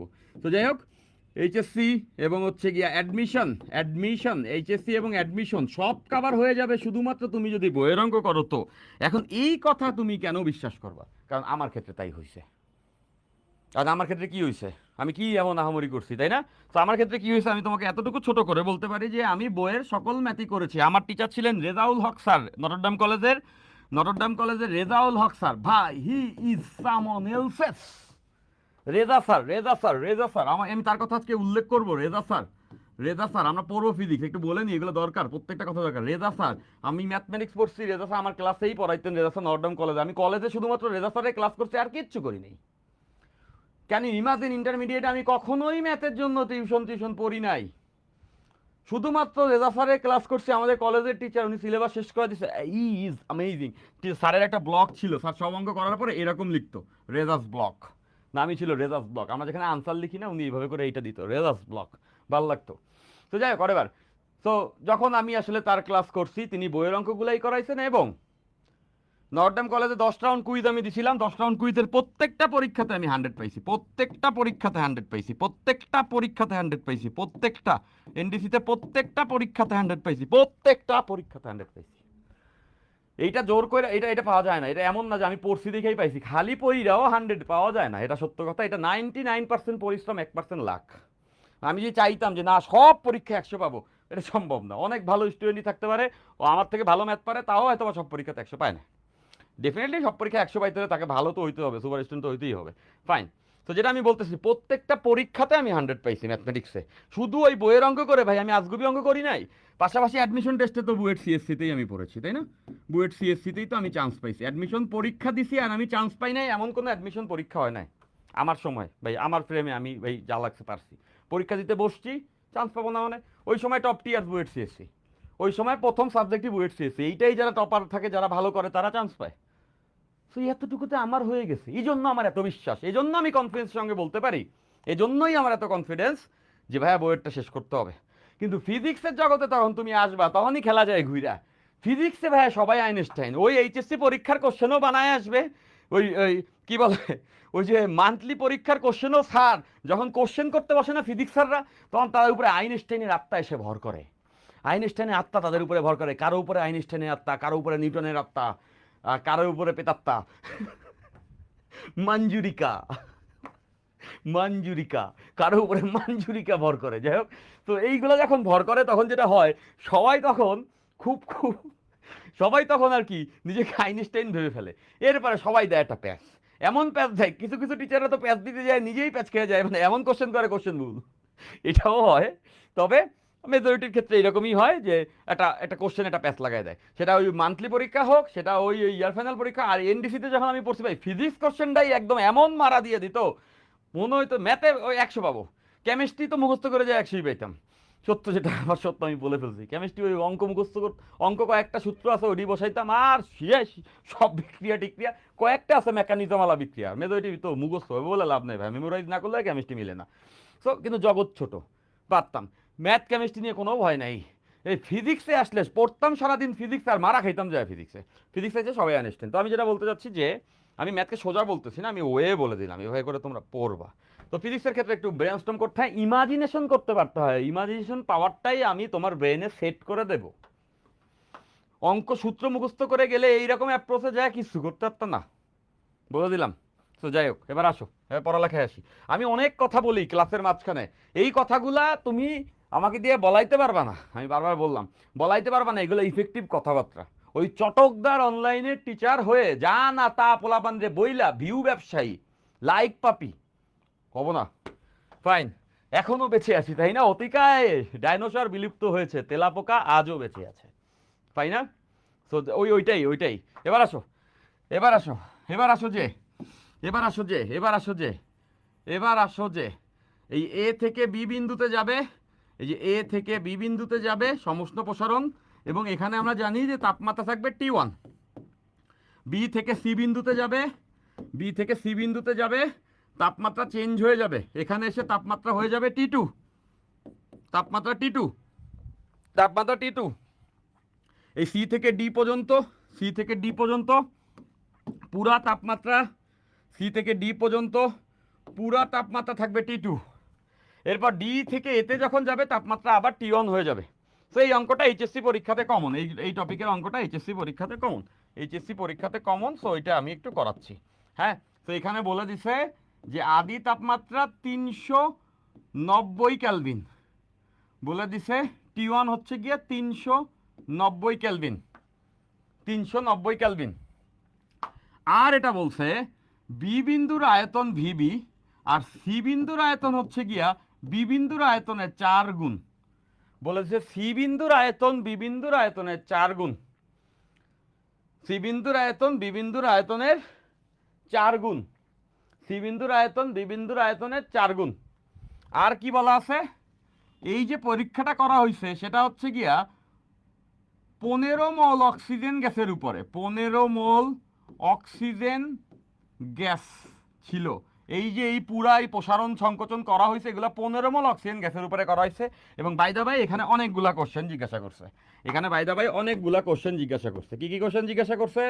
Number on question, number on question, number on question হচ্ছে গিয়া সিঙ্কের তাপমাত্রা নির্ণয় করো, সিঙ্কের তাপমাত্রা নির্ণয় করো, সিঙ্কের তাপমাত্রা নির্ণয় করো, সিঙ্কের তাপমাত্রা। এই অঙ্কটা ইম্পর্টেন্ট, এই প্যাটার্নেই অনেকগুলো অঙ্ক, সবগুলো আমি একবারে করে দিচ্ছি।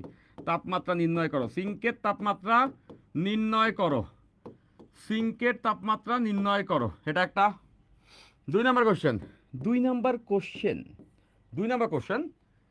এটাতে যেটা বলে সেটা হচ্ছে গিয়া যন্ত্রের যন্ত্রের দক্ষতা নির্ণয় করো, ইফিসিয়েন্সি বা দক্ষতা, যন্ত্রের দক্ষতা নির্ণয় করো, যন্ত্রের দক্ষতা, যন্ত্রের দক্ষতা নির্ণয় করো, যন্ত্রের দক্ষতা নির্ণয় করো, যন্ত্রের দক্ষতা নির্ণয় করো। ওকে, ফাইন। 3 নম্বর কোশ্চেন, 3 নম্বর কোশ্চেনে বলবে, 3 নম্বর কোশ্চেনে বলবে, 3 নম্বর কোশ্চেনে বলেছে, 3 নম্বর কোশ্চেনে বলেছে সমষ্ণ প্রসারণে কৃত কাজ নির্ণয় করো। 3 নম্বর কোশ্চেনে বলছে সমষ্ণ প্রসারণে কৃত কাজ নির্ণয় করো, সরি, রুদ্ধতাপীয় প্রসারণে কৃত কাজ নির্ণয় করো। অ্যাডায়াবেটিক এক্সপেনশনে ওয়ার্ক ডান বের করতে হবে, বা রুদ্ধতাপীয়, রুদ্ধতাপীয়, রুদ্ধতাপীয়, রুদ্ধতাপীয় প্রসারণে, রুদ্ধতাপীয় প্রসারণে কৃত কাজ নির্ণয় করো, রুদ্ধতাপীয় প্রসারণে কৃত কাজ, রুদ্ধতাপীয় প্রসারণে কৃত কাজ, কৃত কাজ নির্ণয় করো, কৃত কাজ নির্ণয় করো, কৃত কাজ নির্ণয় করো। ওকে, ফাইন। সো এই কোশ্চেনগুলো আমাদেরকে এখান থেকে আনসার করতে হবে। এইটাকে খুব কঠিন কোশ্চেন বলতেছি না, আজকে ক্লাসে আমরা এর থেকে আরো স্ট্যান্ডার্ড অনেক অঙ্কই করব। তো এটা হচ্ছে প্রথম অঙ্ক, এইটা আবার এইচএসসি পরীক্ষার জন্য জনপ্রিয় আছে, ঠিক আছে, এইটা আবার এইচএসসি পরীক্ষার জন্য জনপ্রিয় আছে। এখন আসো আমরা একে একে এই অঙ্কগুলোর উপরে ঝাঁপিয়ে পড়ি, এই মুখরোচক অঙ্কগুলোর উপরে আমরা একে একে ঝাঁপিয়ে পড়ি, স্লাইড কয়টা করাইছেন? এই 4 number slide most probably. Okay sir মনের কথা বলে দিলেন?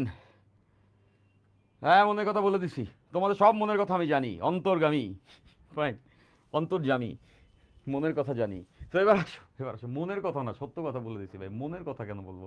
মানে এই কথাগুলো বললে অ্যাটলিস্ট কি হয়, অ্যাটলিস্ট যদি কোনো টিচারদের চোখে পড়ে তারা অ্যাটলিস্ট একটু কেয়ারফুল থাকবে। আমি নিজেও যখন এই কথাগুলো বলতেছি, এটা তো আমার উপরে দায়িত্ববোধ চলে আসে না যে আমি এই কথাগুলো বলতেছি, তো ক্লাসে ডেফিনেটলি স্ট্যান্ডার্ডটা বজায় রাখতে হবে, তাই না? আর উচিত কথা যে বলে তারা সবাই হেট করে, কিন্তু আমাকে সবাই ভালোবাসে, আমার খুব ভালো লাগে, খুব ভালো লাগে। ফাইন, এবার আসো সিঙ্কের তাপমাত্রা নির্ণয় করো। সিঙ্কের তাপমাত্রা এই তো টি টু নির্ণয় করতে হবে, টি টু নির্ণয় করতে হবে। কেমনে নির্ণয় করব? কেমনে নির্ণয় করব? দেখো দেখো এই মজা, এই যে প্রক্রিয়াটা, এই যে বি থেকে যে সিতে গেছে, বি থেকে সিতে যে গেছে, এটা কি প্রক্রিয়া?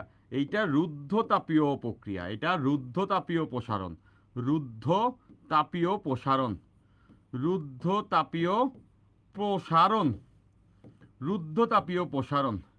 তাহলে রুদ্ধতাপীয় প্রসারণ হলে বি থেকে সিতে যদি রুদ্ধতাপীয় প্রসারণ হয়, তাহলে রুদ্ধতাপীয় প্রসারণের সূত্র তোমাদের মনে আছে, সবার মনে আছে। রুদ্ধতাপীয় প্রসারণে খেয়াল করে দেখো তো, এই বিন্দুর আয়তন হচ্ছে গিয়া ভিবি, আর এই বিন্দুর তাপমাত্রা কত বলো তো? টি1। এই বি বিন্দুর তাপমাত্রা টি1। কেন টি1? কারণ বুঝতেই পারতেছো এ থেকে বি পর্যন্ত সব জায়গায় তাপমাত্রা একটাই সমস্ত প্রক্রিয়ার কারণে, সেটা হচ্ছে টি1। তার মানে বি বিন্দু পর্যন্ত তাপমাত্রা টি1। আবার দেখো যে সি বিন্দুতে আয়তনটা হচ্ছে গিয়া 4b, 4vb। তাপমাত্রা কত? যখন সিতে আসে তাপমাত্রা হয়ে যায় টি2, দ্যাট মিনস এখানে তাপমাত্রা কিন্তু টি2, এখানে তাপমাত্রা কিন্তু টি2। তাইলে বিসি বিন্দুতে এই বিসি রেখা বরাবর রুদ্ধতাপীয় প্রসারণ, দেখো এখানে তাপমাত্রা আয়তন জানি, এখানে তাপমাত্রা আয়তন জানি। রুদ্ধতাপীয় প্রক্রিয়ায় তাপমাত্রা আয়তনের সম্পর্কটা কি ছিল? সবার মনে আছে, টি1 ভি1 to the power gamma minus 1 equals to টি2 V to the power gamma minus 1। রুদ্ধতাপীয় প্রসারণ, দেখো এটা রুদ্ধতাপীয় প্রক্রিয়া বি থেকে সিতে, তাহলে এটা আমরা ইউজ করব। তাহলে এবার দেখো যে আমাদের দরকার হচ্ছে গিয়ে টি2, তাহলে এখান থেকে তো এটা লেখা যাবে টি2 ইকুয়ালস টু টি1 ইন্টু ভি1 বাই ভি2 whole to the power gamma minus 1। এবার দেখো এটাকে সুন্দর করে গুছিয়ে এভাবে ভালোবেসে এটাকে এভাবে লেখা যাবে টি1 ভি1 আর ভি2। দেখো মানে ভি1 বলতে আমরা বুঝাচ্ছি এই বি বিন্দুর আয়তন, আর ভি2 বলতে আমরা বুঝাচ্ছি এই সি বিন্দুর আয়তন। নিশ্চয়ই বুঝতে পারতেছে এই বিন্দু থেকে এই বিন্দুতে আসছে, তার মানে এইটা হচ্ছে আদি বিন্দু, এটা হচ্ছে শেষ বিন্দু। ভি1 বলতে বোঝাচ্ছি ভিবি, আর ভি2 বলতে বোঝাচ্ছি ভিসি। তাহলে এবার দেখো যে ভি1 এই বিন্দুর আয়তন কত? ভিবি। আর এই বিন্দুর আয়তন কত? VC whole to the power gamma minus 1। এই যে হয়ে গেছে, এই যে খেলা শেষ। দেখো টি2, এইবার খেয়াল করো যে এই যে টি1 এর ভ্যালু কিন্তু আমরা জানি, টি1 এর ভ্যালু কত? 390। তাহলে এখানে বসে যাবে 390 ইন্টু, তাহলে দেখো ভিবি আর ভিসি এর ভ্যালু কত? ভিবি এর 4 গুণ মানে 4 VB whole to the power gamma minus 1। তাহলে দেখো যে এই ভিবি আর ভিবি কিন্তু কাটা, এরা যদি কেটে যায় তাহলে আনসারটা খুব সহজেই বেরোয় আসবে 390 ইন্টু দেখো 1/4 গামা মাইনাস 1। গামার ভ্যালু কত হবে? বলে দিছে অক্সিজেন, খেয়াল করছো অক্সিজেন দ্বিপরমাণুক গ্যাস হলে গামার ভ্যালু 1.4, দ্বিপরমাণুক গ্যাস হলে গামার ভ্যালু 1.4। তাহলে এখানে আমরা বসাই দিব 1.4 মাইনাস 1। তাহলে দেখো এটাকে যদি আমি সলভ করে দিই তাহলে আমি টি2 পাবো। এটাকে যদি সলভ করে দেই এখান থেকে আমি টি2 পাবো। দেখো এই যে হয়ে গেছে 1/4 whole to the power 1.4 minus 1। তাহলে এটা করলে আনসার আসবে, 223.996 এত কেলভিন। তাহলে দেখো আমরা সিঙ্কের তাপমাত্রা পেয়ে গেছি, আমরা সিঙ্কের তাপমাত্রা পেয়ে গেছি, এই যে আনসার, সিঙ্কের তাপমাত্রা আমরা পেয়ে গেলাম, আমরা সবাই সিঙ্কের তাপমাত্রা পেয়ে গেছি। এই যে কাকলি বলছে এটার আনসার হচ্ছে 1.4। ভাই আর কোয়েন না, ক্যান্টনমেন্টে মারার জন্য লেভেল হয়, ট্রান্সফার নিয়ে গেছে কমার্স কলেজে, এইটাও তো একটু আসে, এটি কি কইতেছে জানি না, যাই হোক ফাইন। তো এটা সবাই বুঝে ফেলছি তাই না, এই অংশটাকে আমরা সবাই বুঝে ফেলছি। তাহলে প্রথম অংশটা ডান, প্রথম অংশটা ডান, প্রথম অংশটা ডান গেল এটা। এরপর এরপর দেখো যে এরপর দেখো যে 2 নাম্বার যে অংশ, যন্ত্রের দক্ষতা নির্ণয় করো, যন্ত্রের দক্ষতা নির্ণয় করো, যন্ত্রের দক্ষতা নির্ণয় করো। এখন এই যন্ত্রটার দক্ষতা নির্ণয় করতে হবে, দক্ষতা নির্ণয় করা তো কোয়াইট সিম্পল ফাস্ট। কেমনে দেখো, যন্ত্রের দক্ষতা খেয়াল করো, যন্ত্রের দক্ষতা, তো যন্ত্রের দক্ষতা যদি আমরা বের করতে চাই, দক্ষতা ইকুয়ালস, এটা আমাদের সবার জানা আছে 1 minus T2 by T1 into 100%। So এই দুইটার ভ্যালু তো আমরা জানি, T2 আর T1 এর ভ্যালু তো আমরা জেনে ফেলছি। T1 এর ভ্যালু কত? T1 এর ভ্যালু 390 ক্যালভিন। আর T2 এর ভ্যালু কত? T2 এর ভ্যালু একটু আগেই বের করছি, 223.996 ক্যালভিন। এই দুটো এখানে বসিয়ে দিলে আমরা এখান থেকে কিন্তু পেয়ে যাব ওই যন্ত্রটার দক্ষতা কত। এই দুটো এখানে বসাইলে আমরা পেয়ে যাব যন্ত্রের দক্ষতা কত।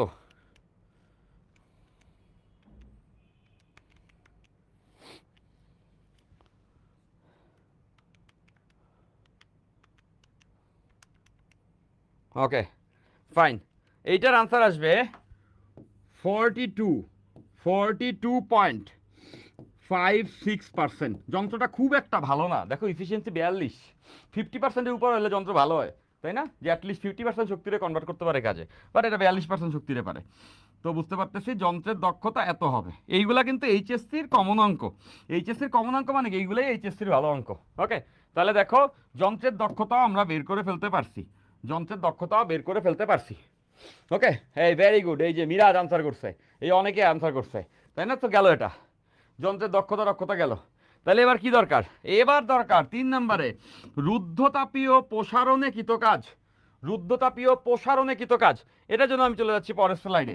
রুদ্ধতাপীয় প্রসারণে কৃতকাজ, রুদ্ধতাপীয় প্রসারণে কৃতকাজ, রুদ্ধতাপীয় প্রক্রিয়ায় কৃতকাজ নির্ণয় করার সূত্র কি? রুদ্ধতাপীয় প্রক্রিয়ায় কৃতকাজ নির্ণয় করার সূত্র কি? এটা তো আমরা সবাই জানি।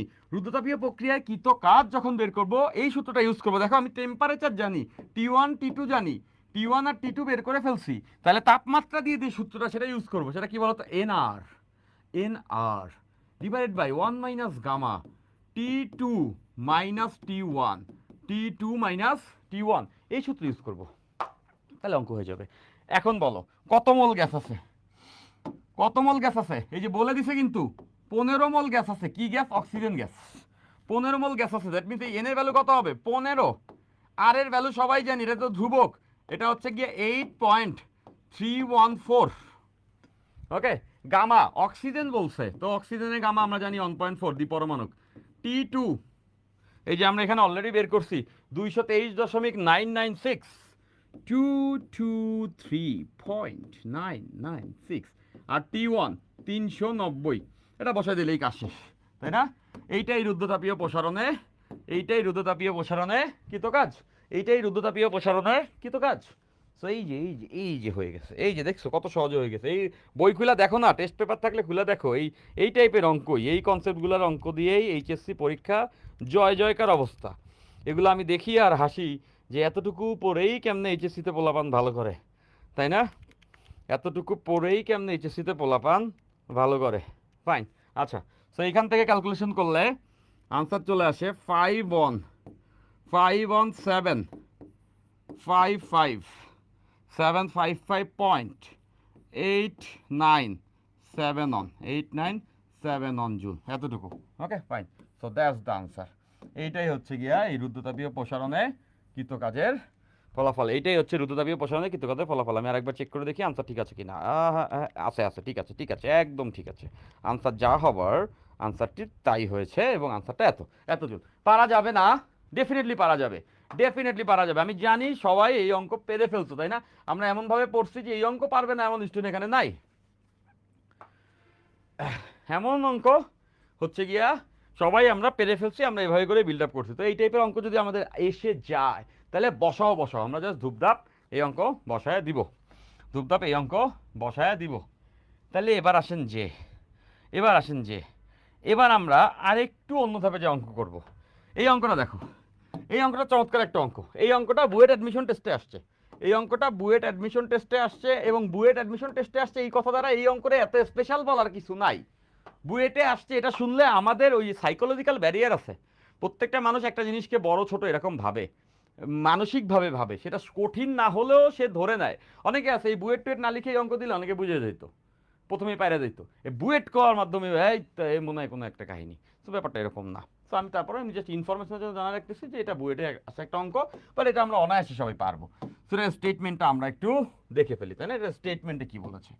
এটা স্টেটমেন্টে বলেছে কার্ণচক্রের কার্ণচক্রের কার্ণ কার্ণ কার্ণচক্রের কার্ণচক্রের কার্ণচক্রের প্রতি ধাপে সংকোচন প্রসারণ অনুপাত, সংকোচন সংকোচন এই শব্দটার সঙ্গে অনেকে পরিচিত না। সংকোচন প্রসারণ অনুপাত, সংকোচন প্রসারণ অনুপাত, সংকোচন এই শব্দটার কারণেই প্রথমবার যখন এই অঙ্ক আসছে তখন একটু হার্ড লাগার কথা। সংকোচন প্রসারণ অনুপাত 1:6, কার্ণচক্রের প্রতি ধাপে সংকোচন প্রসারণ অনুপাত 1:6। সংকোচন ও প্রসারণ অনুপাত হচ্ছে গিয়া 1:6। কার্ণচক্রের প্রতি ধাপে সংকোচন প্রসারণ অনুপাত 1:6, সংকোচন প্রসারণ অনুপাত 1:6। ওকে, ফাইন।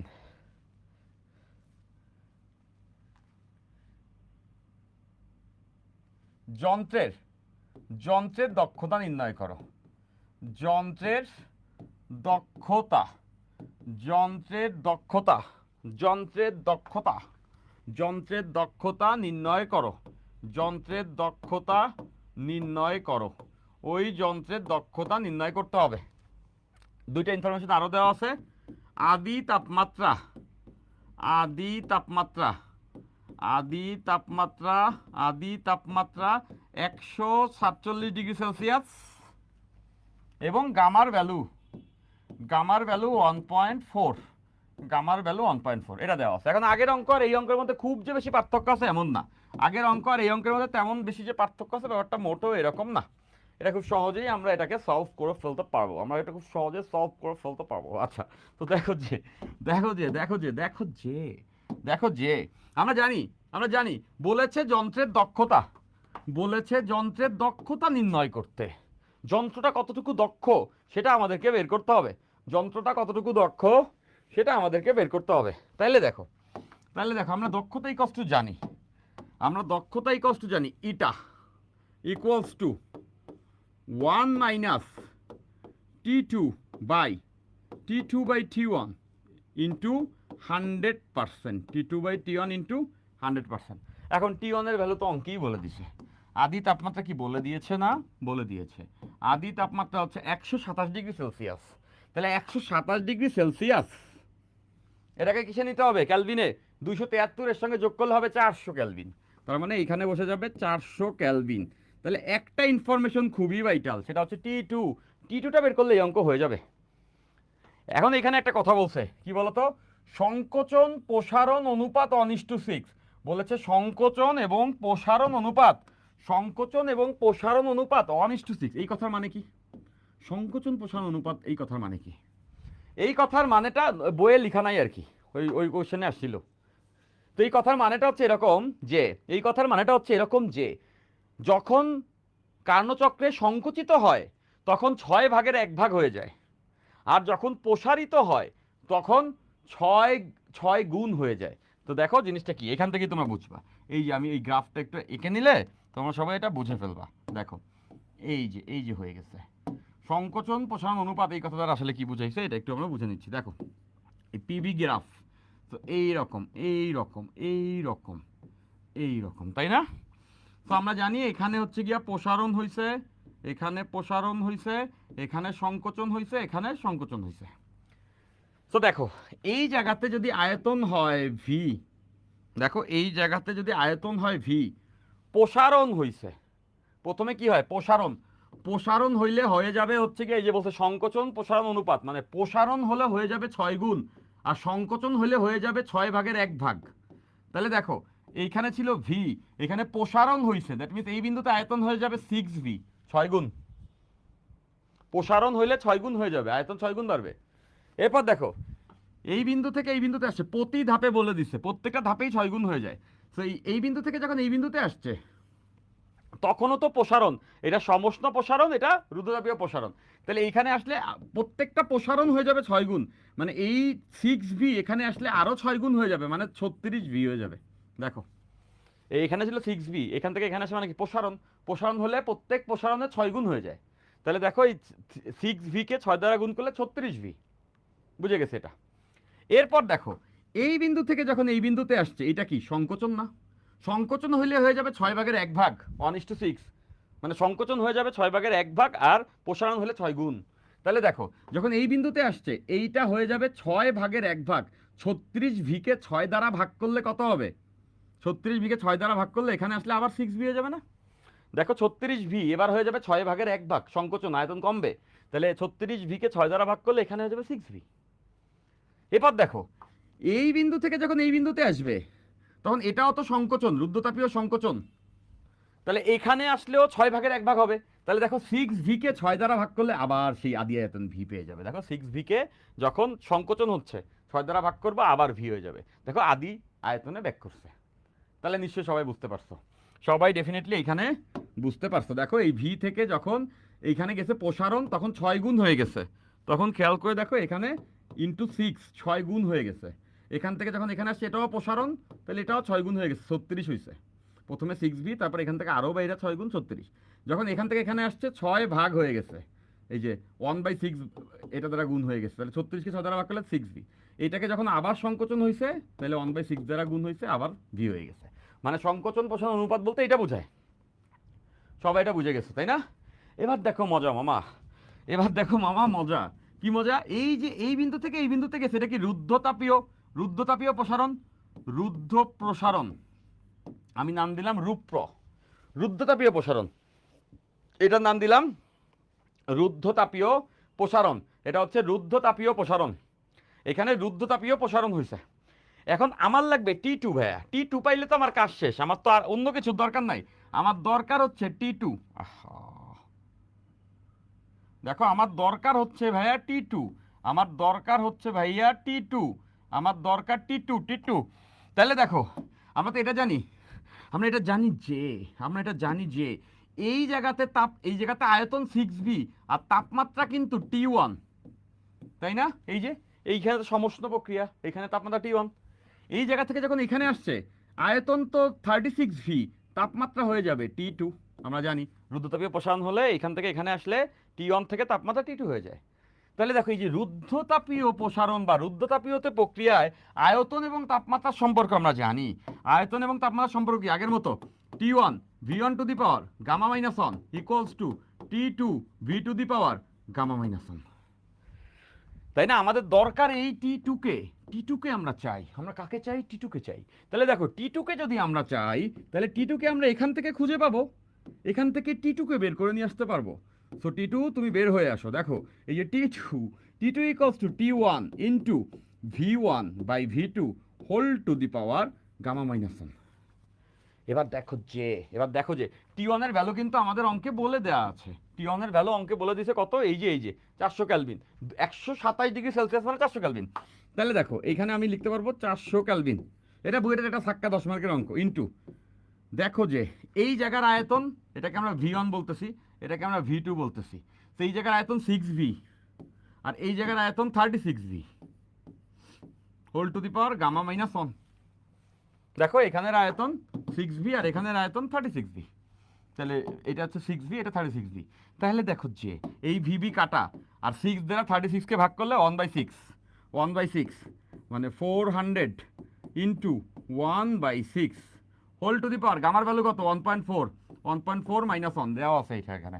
তাহলে দেখো এই জায়গা থেকে আমরা কিন্তু T2টাকে বের করে ফেলতে পারবো, এখান থেকে T2 বের হয়ে আসবে, তাহলে T2 যদি বেরোয় আসে, এটার ভ্যালু হবে, এটার ভ্যালু হবে, এইটার ভ্যালু হবে, এইটার ভ্যালু হবে 1/6 whole to the power 1.4 minus 1, তাই না?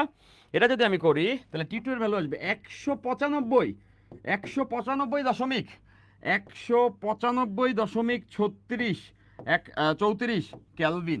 তাহলে আমরা T2 পেয়ে গেছি। T2 কে পেয়ে গেলে কিন্তু আমাদের আর কাজ বেশি বাকি নাই। T2 এর ভ্যালুটাকে এখানে বসাইলে আমাদের অঙ্কের আনসার। এই যে T2 এর ভ্যালুকে আমরা এখানে বসিয়ে দিব, T2 এর ভ্যালুকে আমরা এখানে বসিয়ে দিব, এবং T2 এর ভ্যালু কত আসছে 195.34 কেলভিন। তো এটা এখানে বসাই দিচ্ছি। তাহলে সেখান থেকে আমরা কিন্তু এই দক্ষতা, এই যন্ত্রের দক্ষতা পেয়ে যাব।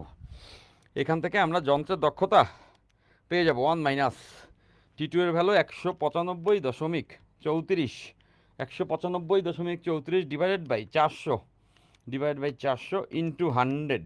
এটা করলে আমাদের আনসার চলে আসবে 51.165%, 51.165%।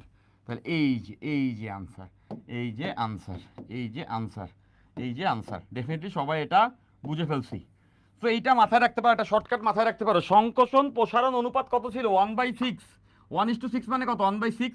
তাহলে দেখবা যে এই অঙ্ক যদি আসে, আদি তাপমাত্রা দেওয়া থাকবে, আদি তাপমাত্রার সঙ্গে ডিরেক্টলি এখানে 1/6 বসাই দিলেই হয়। সংকোচন প্রসারণ অনুপাত যেটা দেওয়া থাকবে, সংকোচন ও প্রসারণ অনুপাত যেটা দেওয়া থাকবে, ওটা এখানে বসাই দিয়ে দিলেই কিন্তু একবারেই এখান থেকে তুমি হচ্ছে গিয়া T2 বের করে নিয়ে আসতে পারবা, এবং এই সূত্র বসাই দিলেই কিন্তু তোমাদের এই অঙ্কটা হয়ে যাবে। খুব কি কঠিন? আগের ওই অঙ্কটাই, আগের এই অঙ্কটাতে এইখানে আর এখানে আয়তনের অনুপাত বলা ছিল, আর এখানে একটু স্টাইলিশ ভাবে এটাকে বলছে। তো এতটুকুই চেঞ্জ। নিশ্চয়ই এখান থেকে তোমরা এটা বুঝতে পারতেছো, এইচএসসিতে আসা অঙ্কটা এখানে কিন্তু একই অঙ্ক ছিল, এই একই, কিন্তু এখানে এই দুটার আয়তনের অনুপাত আলাদা করে বলছে। এখানে ভি হচ্ছে ভিবি, আর এখানে হচ্ছে ভিবি এর 4 গুণ। বুয়েটে জাস্ট তুমি এটা মুখস্থ করে যাবা বা একটু বুঝে যাবা, পারবা না।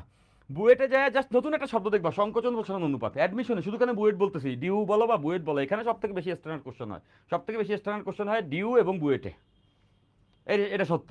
এবং এখানেই বাংলাদেশের টপ টিয়ার স্টুডেন্টরা পড়ে। আমি বলছি না অন্য যেসব ইউনিভার্সিটিতে স্টুডেন্টরা পড়ে তারা খারাপ, তাদের মধ্যে সবাই ভালো না, তাদের মধ্যে সিলেক্টিভ স্টুডেন্ট জীবনে উঠে আসে ভালো করে, কয়েকজন, গুটি কয়েকজন। ওটা এক্সাম্পল না, এক্সেপশন ওটা। আর ডিউ বুয়েটে সবাই ভালো তা বলবো না, অ্যাডমিশন পর্যন্ত ভালো, এরপরে যে অনেকেই মারামারা খায় হারায় যায়, এটাও সত্য। বুয়েটে আমি বলি হতাশার সূতিকাগার।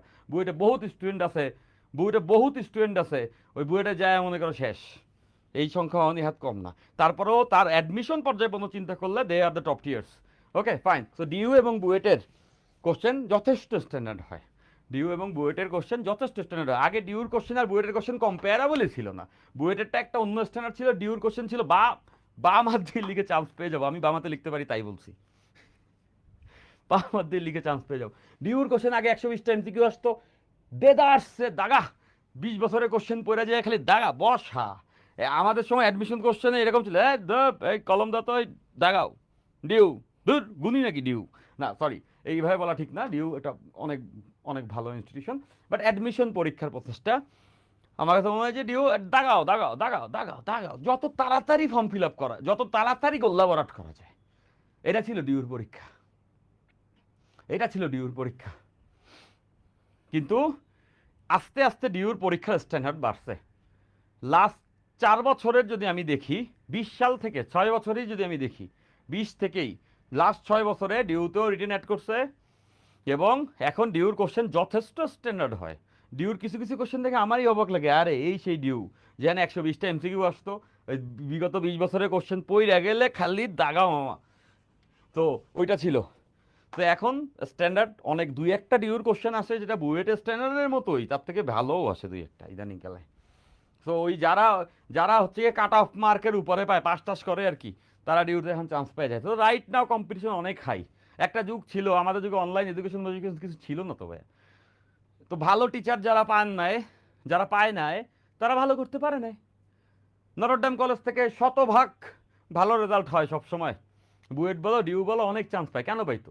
আমরা যারা নটরডেম কলেজে পড়ছি তারা ভালো ভালো টিচারদের সান্নিধ্য পাইতাম, ওই মতিঝিলে চলে আসতাম, বাংলাদেশের সব জায়গা থেকে চান্স পেয়ে, সব জায়গার ক্রিম ক্রিম স্টুডেন্টগুলো চান্স পাইতো।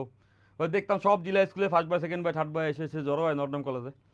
সো এখানেই ভালো টিচাররা অফলাইনে পড়ায়, মানে আমাদের কলেজের স্যাররা ভালো ছিল, এখানে আশেপাশে সব ভালো ভালো ভাইয়েরা পড়াইতেন।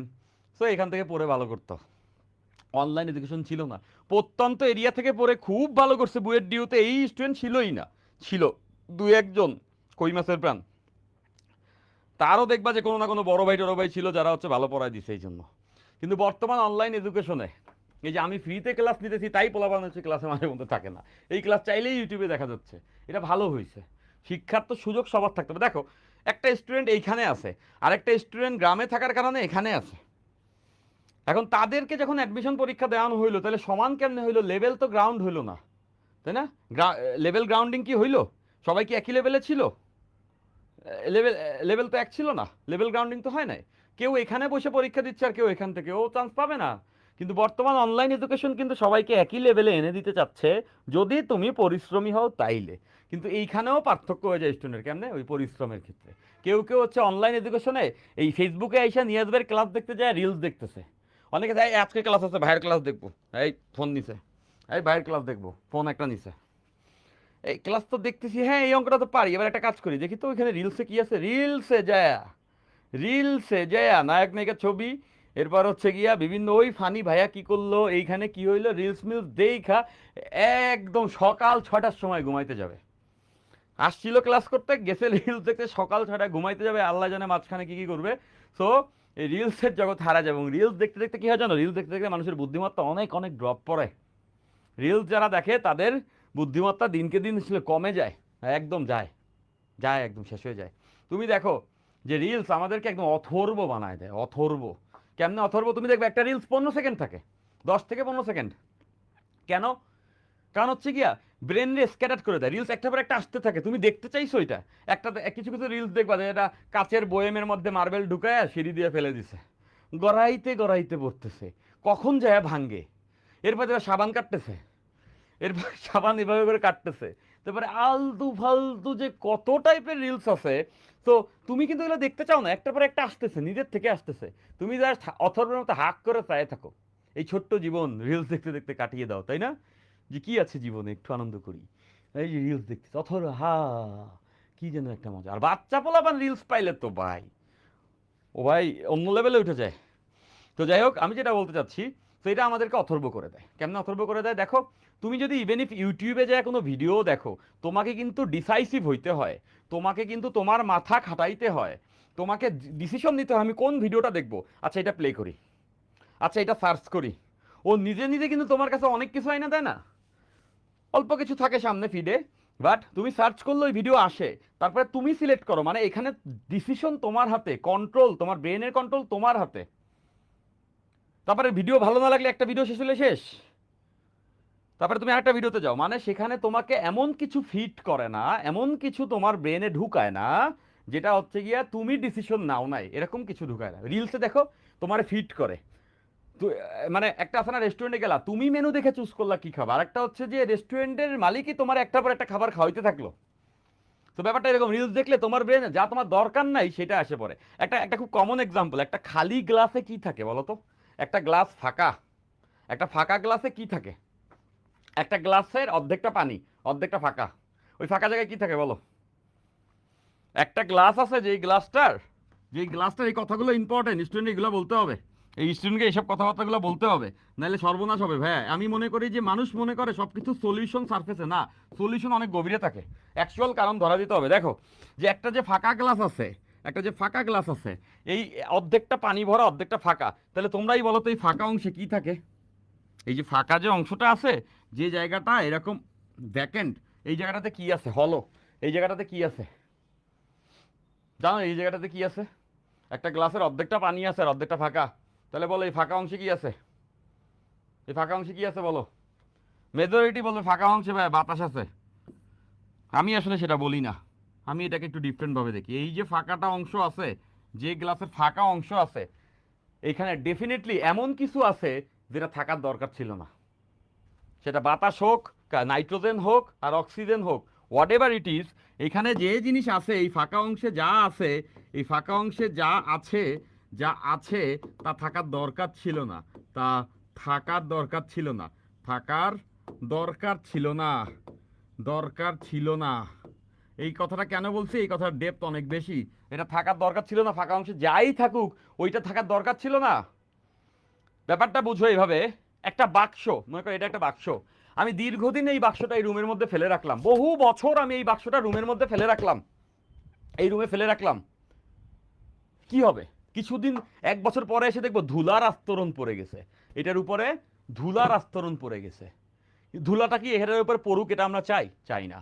তাহলে মনে রাখবা, কোনো কিছু অযত্নে অবহেলায় ফেলে রাখলে সেখানে আবর্জনা থাকে, সেখানে এমন কিছু থাকে যা থাকার দরকার নাই। তো আমি যদি এই গ্লাসটা অর্ধেকটা পানিপূর্ণ করে রেখে দিই, তাহলে বাকি অর্ধেকটার ভিতরে হতে পারে কোনো বিষাক্ত গ্যাস, কার্বন মনোক্সাইড অথবা নাইট্রোজেন বা কোনো কিছু এসে জমছে, কিন্তু ওইটা তো আমি রাখতে চাই নাই। তাহলে মনে রাখবা, ফাঁকা জায়গা কখনো ফাঁকা থাকে না, ওইখানে এসে আবর্জনা, অপ্রয়োজনীয় জিনিস, ভালো কিছু এসে জমে না। এই ফাঁকা জায়গায় কোনোদিন স্বর্ণের টুকরো এসে পড়ে থাকবে না, ওখানে দেখবা অপ্রয়োজনীয় আবর্জনা এসে জমবে ওখানে। তার মানে ফাঁকা জায়গায় সবসময় ময়লা থাকে। আগে একটা সার্ফ এক্সেলে অ্যাড দিল না, পকেটের মধ্যে ময়লা না প্রতিভা থাকে। আমি বলি ফাঁকা জায়গায় সবসময় আবর্জনা থাকে। একটা জায়গা ফাঁকা ফেলে রেখে দাও, দেখবা আবর্জনায় ভরে যাবে কিছুদিনের মধ্যে। তো এটা কেন বলছি? তোমার ব্রেন যদি ফাঁকা হয়ে থাকে, ও ভালো কিছু চিন্তা করতেছো না, মনে করো তোমার ব্রেনটা পুরো ফাঁকা, ওর মধ্যে ভালো কিছু চিন্তা তুমি করতেছো না, হতে পারে তুমি একটা অঙ্ক চিন্তা করতেছো, তার মানে ফাঁকা না, ব্রেন বিজি। কিন্তু ব্রেনকে যদি তুমি আইডলি বসায় রাখো, তাহলে ওখানে এসে আবর্জনা ঢুকবে। ওইখানে তোমার ওই যে আছে না, ওই যে অলস মস্তিষ্ক শয়তানের বাসা। তো তুমি দেখবা, তুমি যদি পজিটিভ থিঙ্কিং বাদ দিয়ে সারাদিন রিলস দেখো, মাথারে যদি তুমি প্রেশার না দাও, পরিশ্রম না করো, তাহলে ওইখানে এসে আবর্জনা ঢুকে, আর রিলস হচ্ছে সেই আবর্জনা তোমার মাথার মধ্যে ঢুকাইতে থাকে। ফাঁকা পাইছে, যে এর কোনো কাম নেই, বইয়ের এসে রিলস দেখতেছে, এর মাথার মধ্যে সব আলতু ফালতু জিনিস ঢুকাবে। তুমি যে কখন আউলাইয়া যাবা, তোমার মাথা যে কখন আউলিয়া ঝাউলিয়া যাবে তুমি বুঝতে পারবা না। তাইলে কি করতে হবে? ব্যাপারটা এরকম, এই ফাঁকা জায়গায় যদি তুমি ভালো কিছু রাখতে চাও, এই ফাঁকা জায়গায় যদি তুমি ভালো কিছু রাখতে চাও, মনে রাখবা সেটা তোমাকে ইনজেক্ট করতে হবে, সেটা তোমাকে ইনজেক্ট করতে হবে, সেটা তোমাকে ইনজেক্ট করতে হবে। ফাঁকা জায়গায় ভালো কিছু রাখতে হলে সেটা তোমাকে পুশ করতে হবে, ইনজেক্ট করতে। তুমি চাচ্ছ যে নিচে পানি আছে, উপরে আমি একটু লেবু লেবু স্কুইজ করে দিয়ে দিই, লেবুর শরবত হয়ে যাবে। এখানে তুমি চাচ্ছ যে কয়েক ফোঁটা লেবু দিয়ে দিতে। এটা কি এমনি এমনি আকাশ থেকে এসে লেবু পড়বে? ওখানে সাইট্রিক অ্যাসিড এসে পড়বে? পড়বে না। তোমাকে লেবু কিনে এনে চাইপা তারপরে দিতে হবে, তাইলে লেবুর শরবত হবে। তার মানে ভালো জিনিস ইনজেক্ট করতে হয়, ফোর্স কইরা ঢুকাইতে হয়। তো তোমার ব্রেনে তুমি যদি সারাদিন রিলস দেখো, তাহলে ওই রিলস দিয়ে তোমার মাথার মধ্যে আবর্জনায় ঢুকবে, ফাঁকা জায়গায় ফালতু জিনিস ঢুকবে। কিন্তু তুমি যদি সেই ব্রেনকেই ভালো কাজে ইউজ করতে চাও, তাহলে তোমাকে ভালো জিনিস দেখতে হবে, তোমাকে ভালো ক্লাস করতে হবে, তোমাকে ভালো কন্টেন্ট ভিডিও দেখতে হবে, তোমার মাথায় প্রোডাক্টিভ চিন্তা ঢুকাইতে হবে, তোমাকে ভালো কাজে ব্যস্ত রাখতে হবে, তোমাকে প্রেয়ার করতে হবে। তাইলে তোমার মাথার মধ্যে ভালো জিনিসপত্র আস্তে আস্তে করে ইনজেক্ট করবে। সো আমি এই কথাগুলো বললাম, এই পড়ার মধ্যে এই কথাগুলো কেন বলছি? এই কথাগুলো ইম্পর্টেন্ট। সারাদিন বসে রিলস দেখো, দেখো তোমার কি হবে। আমরা যখন স্টুডেন্ট ছিলাম, দেখো আমরা অনেক ভালো ছিলাম এই কারণে যে আমাদের যুগে ভাইয়া টেকনোলজি ছিল না, রিলস মিলস দেখার তো কোনো কোশ্চেনই ওঠে না। আর রিলস আসছে কয় বছর হয়েছে? 2 বছর 3 বছর হয়েছে রিলস মিলস ঢুকছে। সর্বনাশ। তো বর্তমানে অনলাইন এডুকেশনে যেমন সুবিধা আসছে, অসুবিধাও আসছে। সুবিধা হইতে পারে এই যে ভাইয়াদের ক্লাস তুমি দেখতে পাচ্ছ, নিয়াজ ভাইয়ের ক্লাস তুমি লাইভে বাংলাদেশের যে কোনো প্রত্যন্ত জায়গায় বসে দেখতে পাচ্ছ, দ্যাটস সামথিং। আরেকটা হচ্ছে গিয়া, তুমি এই ক্লাস না দেখেই ফেসবুকে অনেক আদায়রা রিলসও দেখতে পারতেছে একই সময়। 95% স্টুডেন্ট ওই রিলসই দেখবে, এই ক্লাস দেখবে না তো। রিলসেই দেখবা হাজার হাজার ভিউ। তো আমিও যদি মনে করি রিলস মার্কা কাজবাজ শুরু করে দিতাম, ক্লাস আইসা নাচতাম, গান গাইতাম, চটকদার বিজ্ঞাপন মারতাম, দেখতাম আয় বাই আজকে যা ক্লাস নিছে না। তো be careful, be careful, be careful. Fine, তো গেল এটা। অনেক আলোচনা হয়েছে, অনেক আলোচনা হয়েছে। এবার আসো ক্লাসে, এবার আসো ক্লাসে। ফাইন, তো এই অঙ্কটা আমরা করে ফেলছি, এই অঙ্কটা আমরা করে ফেলছি। এই পর্যায়ে, এই পর্যায়ে আমরা যে টপিকটা দেখব, আমরা লাস্ট ক্লাসে দেখছিলাম রুদ্ধতাপীয় প্রক্রিয়ার ঢাল সমষ্ণ প্রক্রিয়ার ঢালের থেকে অধিক খাড়া। রুদ্ধতাপীয় প্রক্রিয়ার ঢাল সমষ্ণ প্রক্রিয়ার ঢালের থেকে খাড়া, দেখছো না? আমরা এটা দেখছি। এখন কতটুকু খাড়া সেটা আমরা দেখব। দেখো আমি আগের দিন দেখাইছিলাম, ওই কন্টেন্টটা আরেকবার বলে তারপরে কতটুকু খাড়া সেটা দেখা একটা চমৎকার অঙ্ক করাবো, যে অঙ্কটা বইয়েটাও আসে নাই বা ডিউতেও আসে নাই, এইচএসসিতেও আসে নাই, কিন্তু আমরা করব এবং এমন কনসেপ্ট পেয়ে যাব, তখন মনে হবে এই অঙ্ক যেহেতু পারি, এই অঙ্ক যেহেতু বুঝে গেছি, যে অঙ্ক বুয়েটে ডিউতে বা কোনো জায়গায় আসে নাই, বাট সেই অঙ্কটা করার পরে আমরা আরও বেশি কনফিডেন্ট হয়ে যাব। তো আমরা দেখছি, এই যে পিভি এর গ্রাফ যদি আমরা দেখি, আমরা এটা সবাই জানি যে একই আয়তনের মধ্যে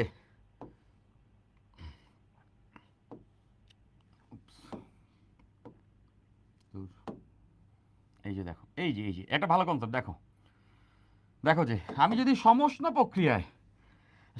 প্রক্রিয়ায় যদি আমি হচ্ছে কি একটা গ্রাফ দেখি, সমষ্ণ প্রক্রিয়ার গ্রাফটা হবে এই যে এ বিন্দুতে আছে, এইটা বি বিন্দুতে চলে আসবে, এ বিন্দু থেকে এটা বি বিন্দুতে আসলো, এইটা সমষ্ণ প্রক্রিয়ার গ্রাফ। এবং আমরা রুদ্ধতাপীয় প্রক্রিয়া দেখছি এটা আরো খাড়া হয়, এইটা হচ্ছে এ থেকে সিতে আসছে, খেয়াল করে দেখো এটা আসছে এ থেকে সিতে, কারণটা আমরা প্রথমে মুখে একটা শিখছি। দেখো বেশি খাড়া, এইটা বেশি খাড়া, এটা বেশি ঢালু, দুটা পাহাড়ের গাত্র মনে করে, দেখো কম ঢালু, উঠতে নিলে অল্প উঁচু, আর এটা দেখো বেশি উঁচু, তাহলে এটা হচ্ছে রুদ্ধতাপীয় প্রক্রিয়ার গ্রাফ। এটা হচ্ছে সমষ্ণ প্রক্রিয়ার গ্রাফ, এটা সমষ্ণ প্রক্রিয়ার গ্রাফ, এইটা সমষ্ণ প্রক্রিয়ার গ্রাফ, আর নিচেরটা রুদ্ধতাপীয় প্রক্রিয়ার গ্রাফ। তো রুদ্ধতাপীয় প্রক্রিয়ার গ্রাফ সমস্ত প্রক্রিয়ার গ্রাফের থেকে কেন বেশি ঢালু আমি একটা ব্যাখ্যা আগের দিন দিছিলাম, এই ব্যাখ্যা থেকে প্রথমে বুঝবা, এখন কতটুকু ঢালু সেটা আমরা বের করব।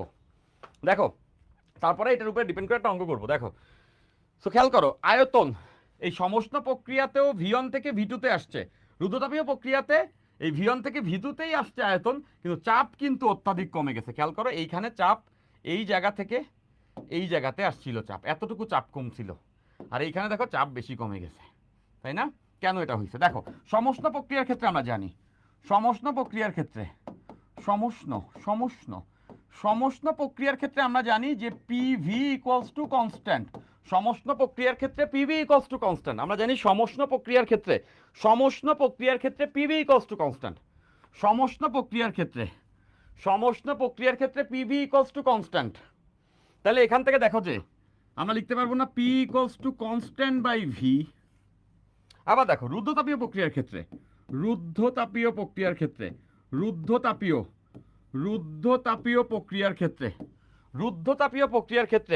PV to the power gamma equals to constant. তাহলে এখান থেকে দেখো যে P equals to K divided by V to the power gamma. এবার খেয়াল করো আমরা তো দেখতে পাচ্ছি যে আয়তন যদি বাড়ে, ভি যদি বাড়ে, পি কমবে, কমন সেন্স। এই যে ভি ভাগ হচ্ছে, এটা যত বাড়বে পি তত কমবে, এখানেও তাই, আয়তন যত বাড়বে পি তত কমবে। বাট খেয়াল করে দেখো গামার ভ্যালু তো সবসময় একের থেকে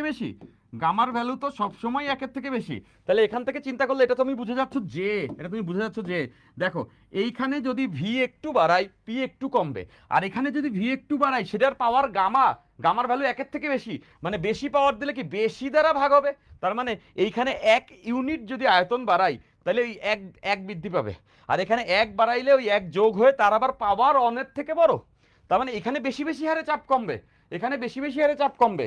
তার মানে বুঝতে পারছো যে সমষ্ণ প্রক্রিয়ার ক্ষেত্রে এই যে আয়তন যখন V1 থেকে V2 তে নিচ্ছি, তখন এইখান থেকে এই বিন্দুতে আসছে চাপ বেশি কমে নাই, এখানে চাপ ছিল পি এ, এখান থেকে পি বি তে আসছে, চাপ বেশি কমে নাই, কজ খালি আয়তনের বৃদ্ধি দ্বারা ভাগ হইছে। আর দেখো রুদ্ধতাপীয় প্রক্রিয়ার ক্ষেত্রে ওই আয়তনে একই পরিমাণ V1 থেকে V2 যদি বাড়াই, তাইলে সেটা আবার গামা পাওয়ার করে ভাগ করছি, এই জন্য দেখো চাপটা বেশিই কমছে, এ থেকে সিতে আসছে, দেখছো চাপটা বেশিই কমছে, এই জন্য ঢালু। এটা তো একটা কমন সেন্স দিয়ে আমরা বুঝলাম, সূত্র দিয়ে বুঝলাম। এখন কতটুকু ঢালু সেটা আমরা বের করতে চাই, রুদ্ধতাপীয় প্রক্রিয়ার ঢাল কতটুকু ঢালু সেটা আমরা বের করতে চাই, আমরা চাই রুদ্ধতাপীয় প্রক্রিয়ার গ্রাফ সমষ্ণ প্রক্রিয়ার থেকে কত গুণ খাড়া। তার মানে এটা বুঝে গেছি রুদ্ধতাপীয় প্রক্রিয়ার ঢাল বেশি খাড়া, রুদ্ধতাপীয় ঢাল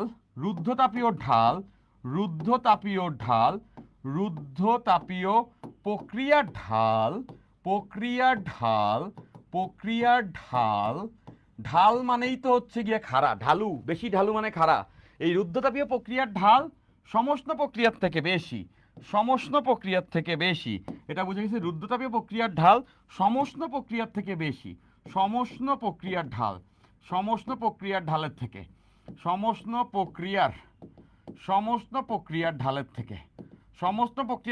রুদ্ধতাপীয় প্রক্রিয়ার ঢাল বড়, এটা বুঝে গেছি। এখন কতটুকু বড় সেটা আমরা বের করতে চাই, হ্যাঁ এক্স্যাক্টলি, আয়শা গলি বলতো ভি এর পাওয়ার 1 আর একটা হচ্ছে ভি এর পাওয়ার অন টু দি পাওয়ার 4, এটা তো কমন সেন্স থেকে বুঝছি, এখন কত অ্যাকুরেটলি বের করতে চাই কতটুকু বড়। এবার আসো, এবার আসো, এইটা তো সবাই জানি। দেখো এবার আসো, এই মনোযোগ দেখো, আমাকে পড়াইতে দাও, আমি যখন 15টা ক্লাস নিব তখন তোমরা খুব মজা পাবা। এই পুরো প্লে লিস্টটা যখন পড়বা তখন তুমি খুব মজা পাবা, তাপগতিবিদ্যা শিখবা, এটার ব্যুৎপত্তি শিখবা, ইমাজিনেশন করতে পারবা। এটা এমনিও কেমিস্ট্রি লাইক চ্যাপ্টার ভাইয়া, পড়ায় সবাই, আমি তোমাকে আলাদা ফ্লেভার দিব, আমি তোমাকে ফুড ফর থট দিব, চিন্তার জন্য খাবার দিব, চিন্তার খোরাক দিব। তুমি চিন্তা করতে শিখবা, তুমি ফিজিক্সকে ভালোবাসতে শিখবা, এবং তুমি শুধু চিন্তা করতে শিখলা আর ফিজিক্সকে ভালোবাসতে শিখলা, পরীক্ষাকে তো অঙ্ক মিলাইতে পারলা না। এটাও হয়, অনেকে আছে যে থিঙ্কিং টিঙ্কিং সব গুছাই দিছে, ইমাজিনেশন করার ক্যাপাবিলিটি দিয়ে দিছে, স্টুডেন্টকে সব গুছাই দিছে, কিন্তু অঙ্ক করায় দেয় নাই, বা অঙ্ক মিলানোর প্র্যাকটিস বা অ্যাকুরেসি বা প্রিসিশন শিখায় নাই। সো আমি ওটাও তোমাকে অফার করব। মানে বেসিকলি তুমি চিন্তা করা শিখবা, চিন্তা কেমনে করতে হয় সেটা বুঝবা, প্যাশনেটলি ফিজিক্সটাকে ফিল করতে শিখবা, অঙ্কও করতে পারবা। এটা শুধু তাপগতিবিদ্যা। প্রথম দিকের ক্লাস যখন নিছি আমি স্যাটিসফাইড ছিলাম না।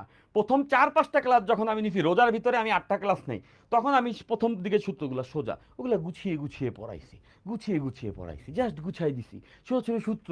পোলাপান দেখি হই হই রই রই, ভাই কি ক্লাস, ভিউ টিউ দিয়ে অন্যরকম বেশি। তখনই আমি বুঝে গেছি কিরে, পোলাপান যখন বেশি ভিউ দেয় ক্লাসে জমায় হচ্ছে কি লাইভ করে, তখনই আমি বুঝি পড়ালেখা কম হইতেছে, রিলসগিরি বেশি হইতেছে। এই যে এখন যে স্টুডেন্টরা আছে এটা সলিড, এদেরকে পড়ানো যায়, এবং লাইভ রেকর্ডেড ক্লাস করে আসলে যারা ভালো স্টুডেন্ট ওরা মেজরিটি রেকর্ডেডটাই করে। লাইভ যারা করে তারা খারাপ না, লাইভ যারা করে তারা সুপার, তারাও ভালো। কিন্তু লাইভ যখন হাজার হাজার স্টুডেন্ট করে তখন বুঝতে হবে এডি সবাইছে গাব গাছ। তো এখন যারা আছে লাইভে that's okay, all I am trying to say the truth is truth, তাই না, দ্য ন্যাকেড ট্রুথ। সেটা হচ্ছে গিয়ে তোমাদেরকে আমি এটা বলতে পারি যে তোমাদের ফিক্সটা ভালো লাগবে। এই যে রমজানের পরে যে ক্লাসগুলো নিচ্ছি এগুলো আমার কাছে আরও বেশি ভালো লাগছে। 15টা ক্লাস শেষ হবে ভাই, ওইটুকি না, অটটুকি করে তুমি 10টা চ্যাপ্টার পড়ে যাও না, দেখবো না।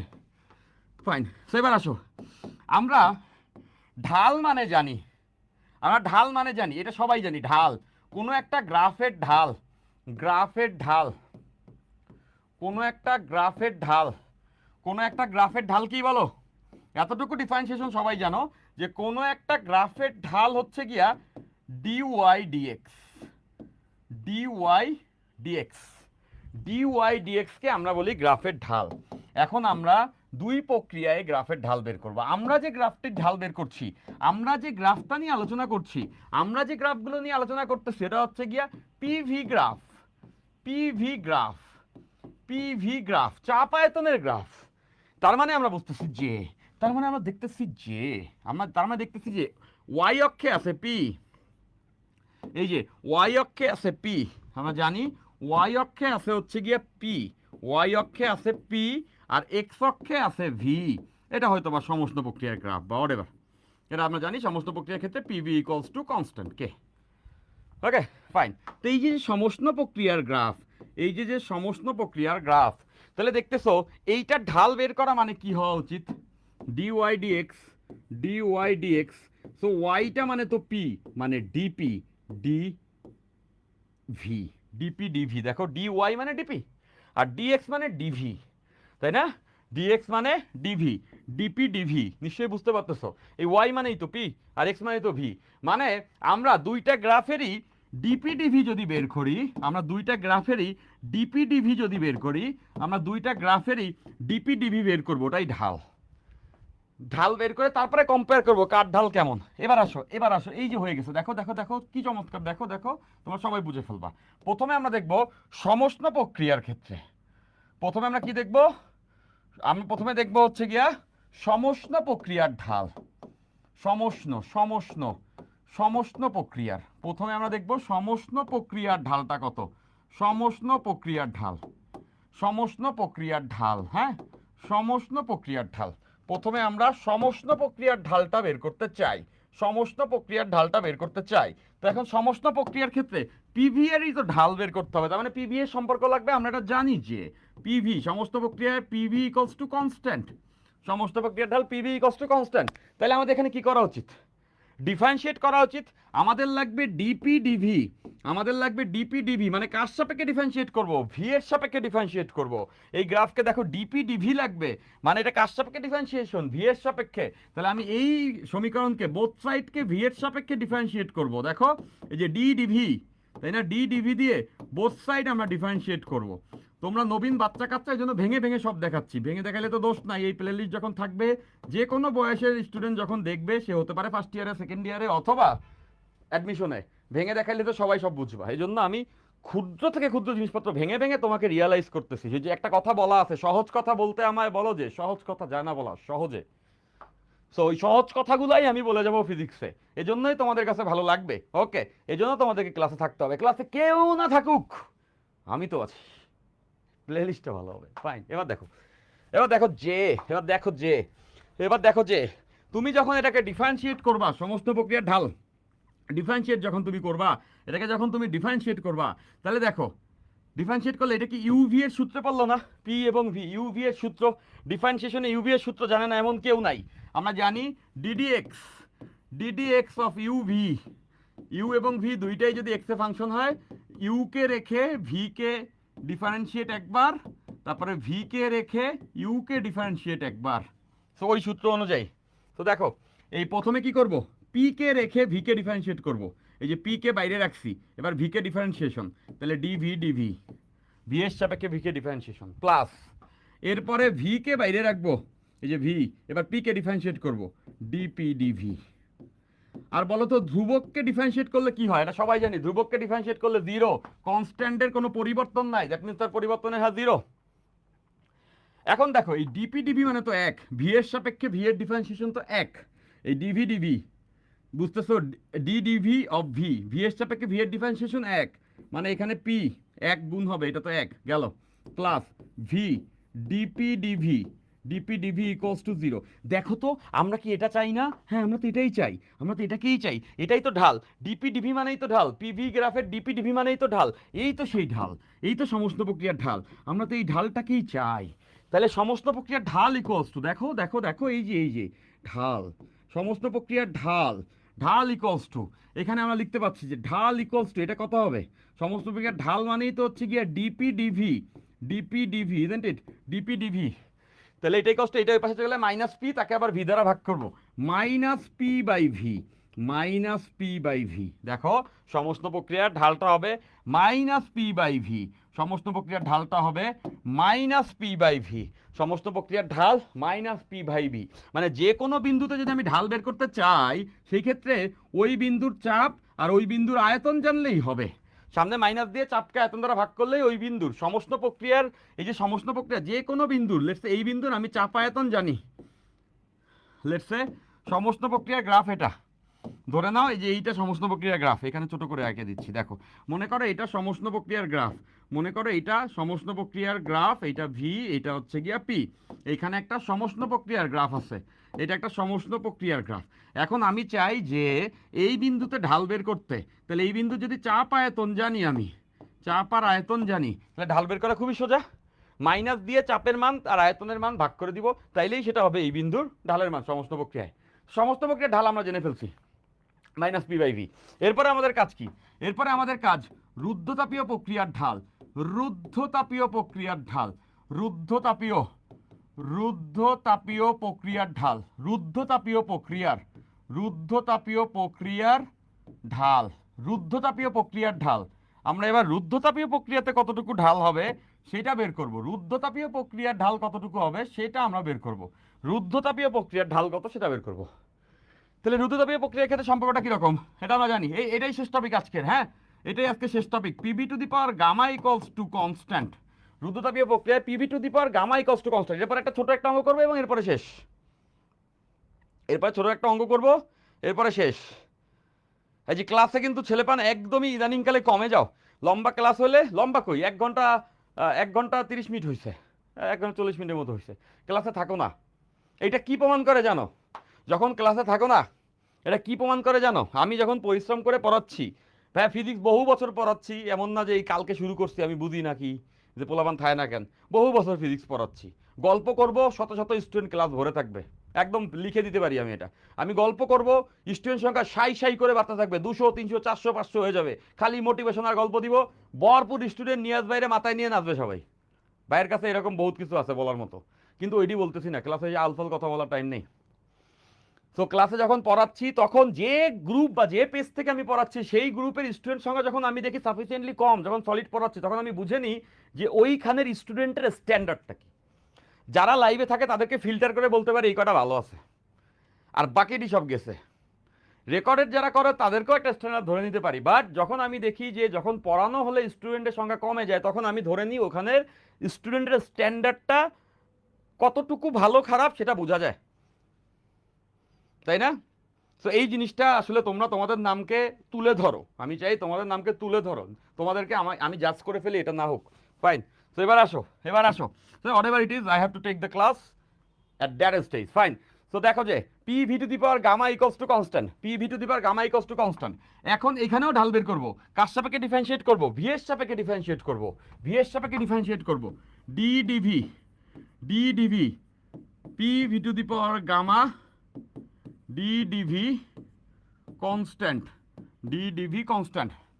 তাহলে দেখো যে তাহলে দেখো যে তাহলে দেখো যে এই যে p, এই যে p, এই যে p, এই যে পি, তাহলে কি করবো, এখানেও তো ইউভি তাই না, প্রথমে আমি পি কে রেখে দিব, এই যে পি কে রেখে দিলাম, পি কে রেখে ডি ডিভি, পি কে রেখে ডি ডিভি, পি কে রেখে দূর, পি কে রেখে, আরে কি হলো সব দেখা হচ্ছে কেন, d d v B to the power gamma, এইটাকে প্রথমে ডিফারেন্সিয়েট, এরপর বি টু দি পাওয়ার গামাকে রেখে পি কে ডিফারেন্সিয়েট বি এর সাপেক্ষে। দেখো প্রথমে পি কে রেখে ভি টু দি পাওয়ার গামাকে ডিফারেন্সিয়েট, এরপরে ভি টু দি পাওয়ার গামাকে রেখে পি কে ডিফারেন্সিয়েট। আর কনস্ট্যান্টকে ডিফারেন্সিয়েট করলে এটা পরিবর্তনের হার সবসময় কত হবে, 0 হবে। দেখো এরপর এরপর এরপর দেখো ভি এর সাপেক্ষে ভি টু দি পাওয়ার গামাকে ডিফারেন্সিয়েট করলে, এই সূত্র সবাই নিশ্চয়ই জানি তাই না, D D X of X to the power N এর ডিফারেন্সিয়েট কি, এন আগে নামবে আর এক্স এর পাওয়ার এন থেকে 1 কমে যাবে, তাহলে এখানেও তাই হবে।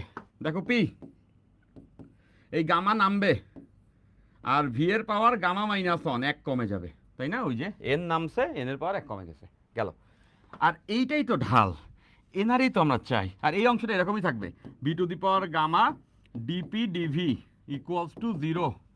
তাহলে দেখো এই যে ডিপি ডিভি, এই যে ডিপি ডিভি, এই যে ডিপি ডিভি, এই যে ডিপি ডিভি, এটাই তো ঢাল, ডিপি ডিভি এটাই ঢাল, ডিপি ডিভি এটাই হচ্ছে গিয়া ঢাল, এটাই রুদ্ধতাপীয় প্রক্রিয়ার ঢাল, এই যে ডিপি ডিভি এটাই রুদ্ধতাপীয় প্রক্রিয়ার ঢাল, ডিপি ডিভি এটাই রুদ্ধতাপীয় প্রক্রিয়ার ঢাল। তো এটাই আমাদের বের করতে হবে। তো দেখো এটা যদি আমি বের করতে চাই, এটা যদি আমি বের করতে চাই, তাহলে দেখো এইভাবে লিখতে পারবো যে dp dv, dp dv, dp dv equals to, dp dv equals to, এইটা ওই সাইডে চলে যাবে, মানে মাইনাস আসবে, মাইনাস দেখো P into gamma into V to the power gamma minus 1, P into gamma into V to the power gamma minus 1 divided by V to the power gamma, divided by V to the power gamma. Minus কেন আসছে, এটা পাশে চলে গেছে। এবার দেখো, এবার দেখো এই যে হয়ে গেছে, এইখান থেকেই তোমরা মনোযোগ দিলে বুঝে যাবা যে মাইনাস পি ইন্টু গামা, দেখো তো V to the power gamma দ্বারা যদি এটাকে ভাগ করি তাহলে কি পাওয়ার গামা বিয়োগ হয়ে যাবে, এটা তো সবাই বুঝি তাই না, V to the power gamma minus 1 minus gamma, এই নিচে যেহেতু ভাগ আছে এই পাওয়ার ভি থেকে বিয়োগ হবে। তাইলে দেখো, তাহলে দেখো এই গামা আর মাইনাস গামা গেল কাইটা, তাহলে থাকবে ওখানে মাইনাস 1, তাহলে থাকবে ওখানে minus 1, dp dv, dp dv equals to, খেয়াল করো এখানে থাকবে মাইনাস 1, মানে পি ইন, ওহো, minus P into gamma into দেখো V to the power minus 1 থাকে, এটা থেকে গেলে মাইনাস 1 থাকে, V to the power minus 1 মানে কি 1 বাই ভি, 1 বাই ভি। তাহলে খেয়াল করে দেখো 1 বাই ভি যদি হয়, এই যে এই যে এই যে এই যে দেখো এই যে মাইনাস থাকলো সামনে, গামাটাকে সামনে লিখলাম, এই যে গামাটা আছে এই গামাটাকে আমি সামনে লিখলাম, মাইনাসটা পরে লিখলাম, কি উল্টে গেল, এই যে দেখো দেখো দেখো দেখো দেখো আমি শুধুমাত্র গামাটাকে আগে লিখলাম, গামাটাকে আগে লিখলাম, এইবার এই যে ব্র্যাকেট দিলাম মাইনাস পি, এই যে দেখো মাইনাস পি আছে, এই মাইনাস পি কে ব্র্যাকেটে লিখলাম, আর V to the power minus 1 মানে 1 বাই ভি মানে পি বাই ভি, খেয়াল করে দেখো, এই যে মাইনাস পিকে ব্র্যাকেটের মধ্যে নিছি, ভি টু দি পাওয়ার -1 মানে 1/v, এখানে হচ্ছে এখানে গামা আছে, ডান ডান ডান ডান ডান। দেখো খুব মজা, এই অংশটাকে দেখি, এইটাই হচ্ছে এটার ঢাল, এটাই হবে এটার ঢাল। দেখো এটার ঢাল এটা, এটার ঢাল এটা, এটার ঢাল এটা, এটার ঢাল এটা। তাহলে এইখানে দেখো তো, এই অংশটাকে দেখে মনে হয়, দেখে যেন মনে হয় চিনি ইহারে, দেখে যেন মনে হয় চিনি ইহারে, দেখে যেন মনে হয় চিনি ইহারে। এইটাকে -p/v, -p/v কোথায় দেখছি? এটা তো রুদ্ধতাপীয় প্রক্রিয়ার ঢাল। দেখো -p/v তো রুদ্ধতাপীয় প্রক্রিয়ার ঢাল। তাহলে আমরা পেয়ে গেছি, সরি এটা তো সমস্ত প্রক্রিয়ার ঢাল। তাহলে আমরা দেখতেছি সমস্ত প্রক্রিয়ার ঢালের সঙ্গে গামা গুণ করলে রুদ্ধতাপীয় প্রক্রিয়ার ঢাল। তাহলে বুঝতেছো কার ঢাল বড়? এই যে কোয়াইট কমন সেন্স। আমরা দেখে ফেলছি যে সমষ্ণ প্রক্রিয়ার ঢাল, আমরা দেখলাম সমষ্ণ প্রক্রিয়ার ঢাল, সমষ্ণ প্রক্রিয়ার ঢাল, সমষ্ণ প্রক্রিয়ার, সমষ্ণ প্রক্রিয়ার, সমষ্ণ প্রক্রিয়ার ঢাল, এই যে ডিপি ডিভি মানে ওই পিভি গ্রাফের ঢাল আর কি, -p/v।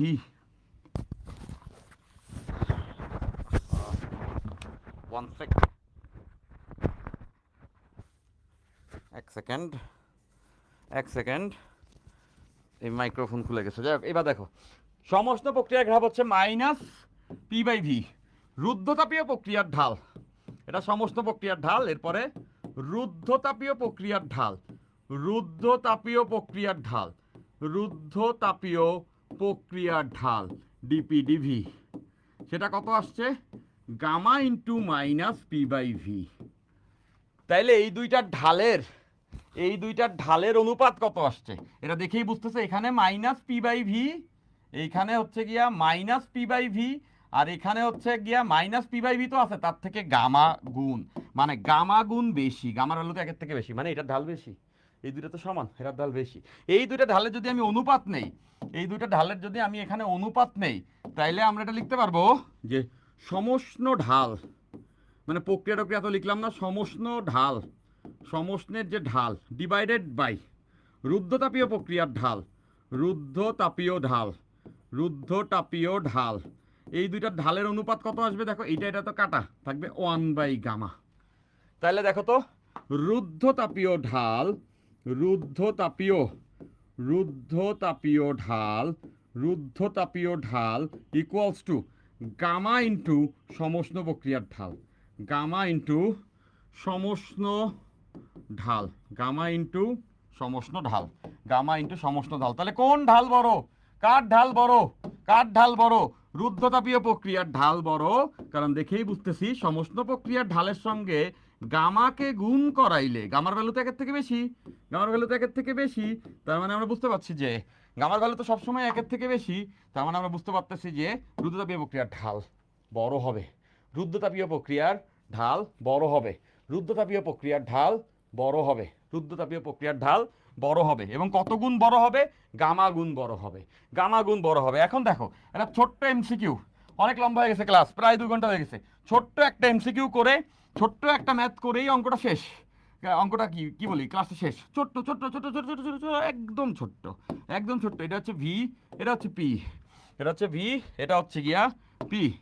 তো দেখো, দেখো যে এইটা রুদ্ধ, এটা উপস, এইটা সমষ্ণ প্রক্রিয়ার ঢাল, এটা সমষ্ণ প্রক্রিয়ার ঢাল, এইটা এটা বলে দিচ্ছে স্লো, এটা বলে দিচ্ছে স্লো, স্লো মানে সমষ্ণ প্রক্রিয়া।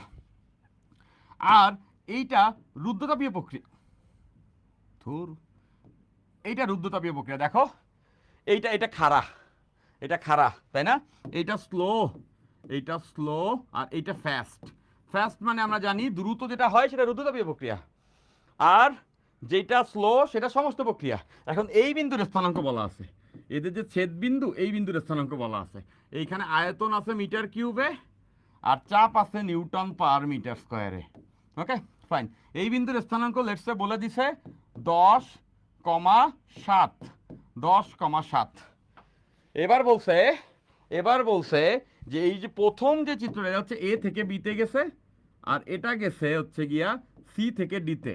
এখন বলছে এ বি এর ঢাল এবং সিডি এর ঢাল নির্ণয় করো। কি বলছে?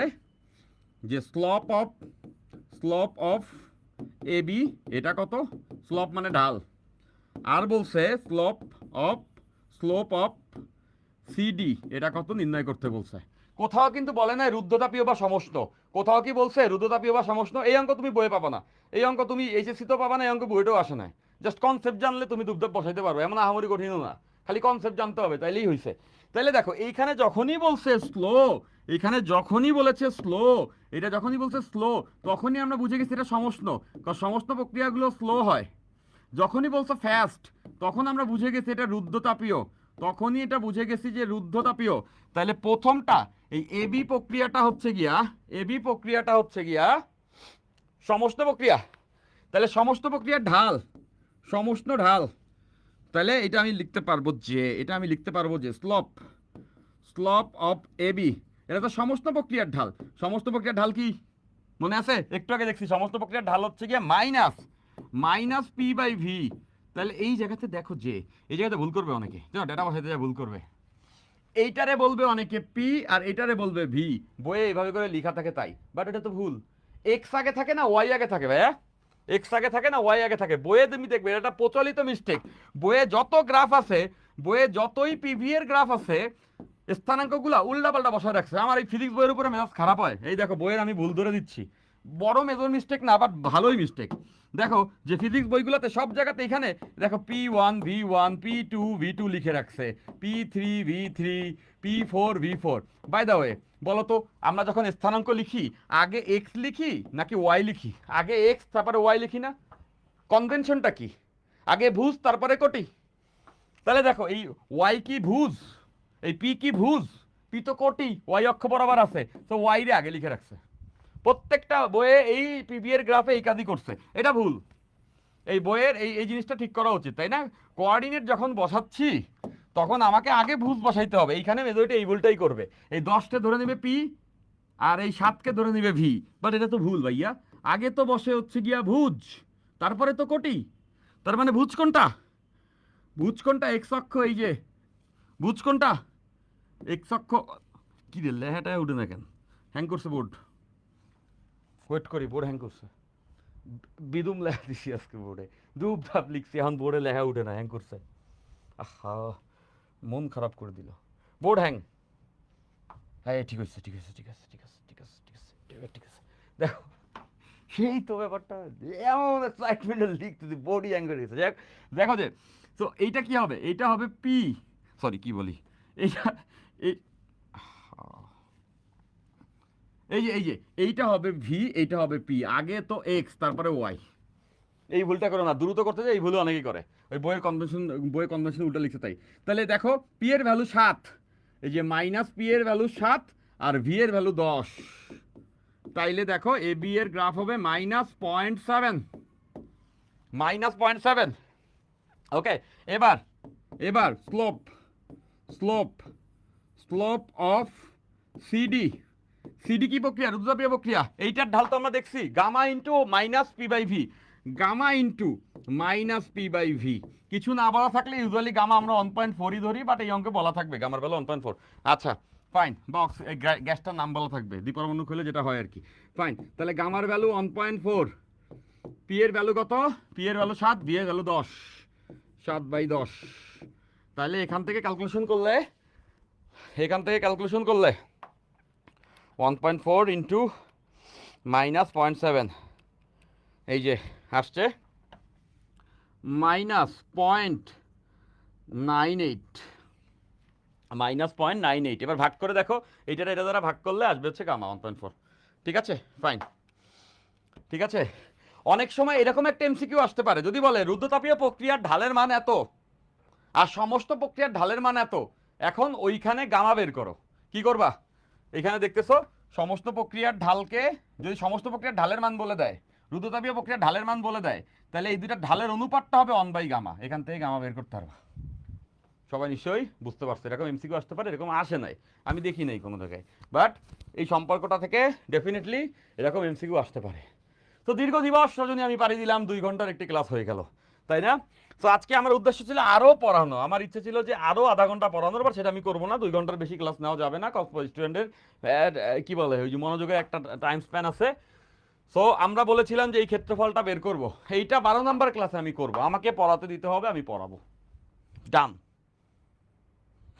বলে দিলাম আমি তোমাদেরকে, অভিমানের সুরে বলে দিলাম, আমি পড়াবো, প্রত্যেক দিন পড়াবো, এবং এই প্লেলিস্টটাকে যতক্ষণ না পর্যন্ত আমি বেস্ট বানাইতে পারি আমি পড়াইতে থাকবো। আমার কেউ আটকাইতে আসলে সেটা আমি মানবো না।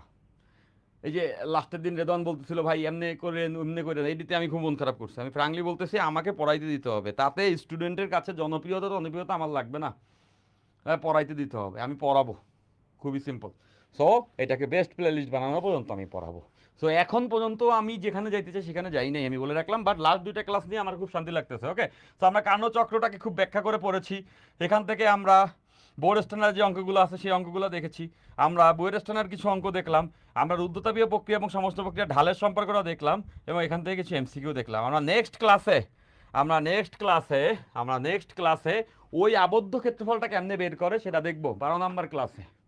এবং এরপরে আমরা ওই দিনকেই রেফ্রিজারেটর পড়ে ফেলবো। রেফ্রিজারেটর যদি পড়া হয়ে যায়, রেফ্রিজারেটর পড়া হয়ে গেলেই আমরা এন্ট্রপিতে ঢুকবো। এন্ট্রপিতে বইয়ে যে অংশ আছে ওটা তো কম, বরফ গলার ক্ষেত্রে এন্ট্রপি আছে।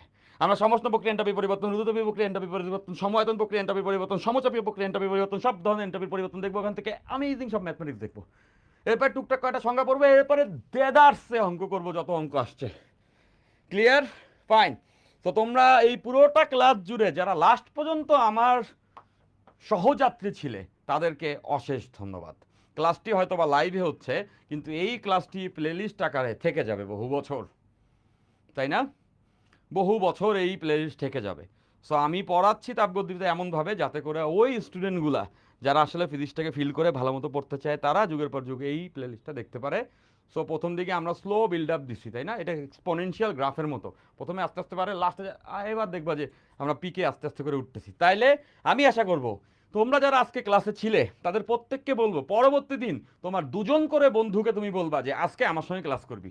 ক্লাস হয় শনি সোম বুধ, আজকে এই সপ্তাহ লাস্ট ক্লাস বুধবার, এই যেটা ফ্রি হচ্ছে। প্রত্যেককে আমি দায়িত্ব দিলাম, জিম্মাদারি দিলাম, যে কয়জন এই লাস্ট পর্যন্ত আমার সহযাত্রী ছিল তাদের কাছে আমার এটা রিকোয়েস্ট থাকবে যে পরের দিন তোমার 2জন বন্ধুকে নিয়ে তুমি ক্লাসে ঢুকবা।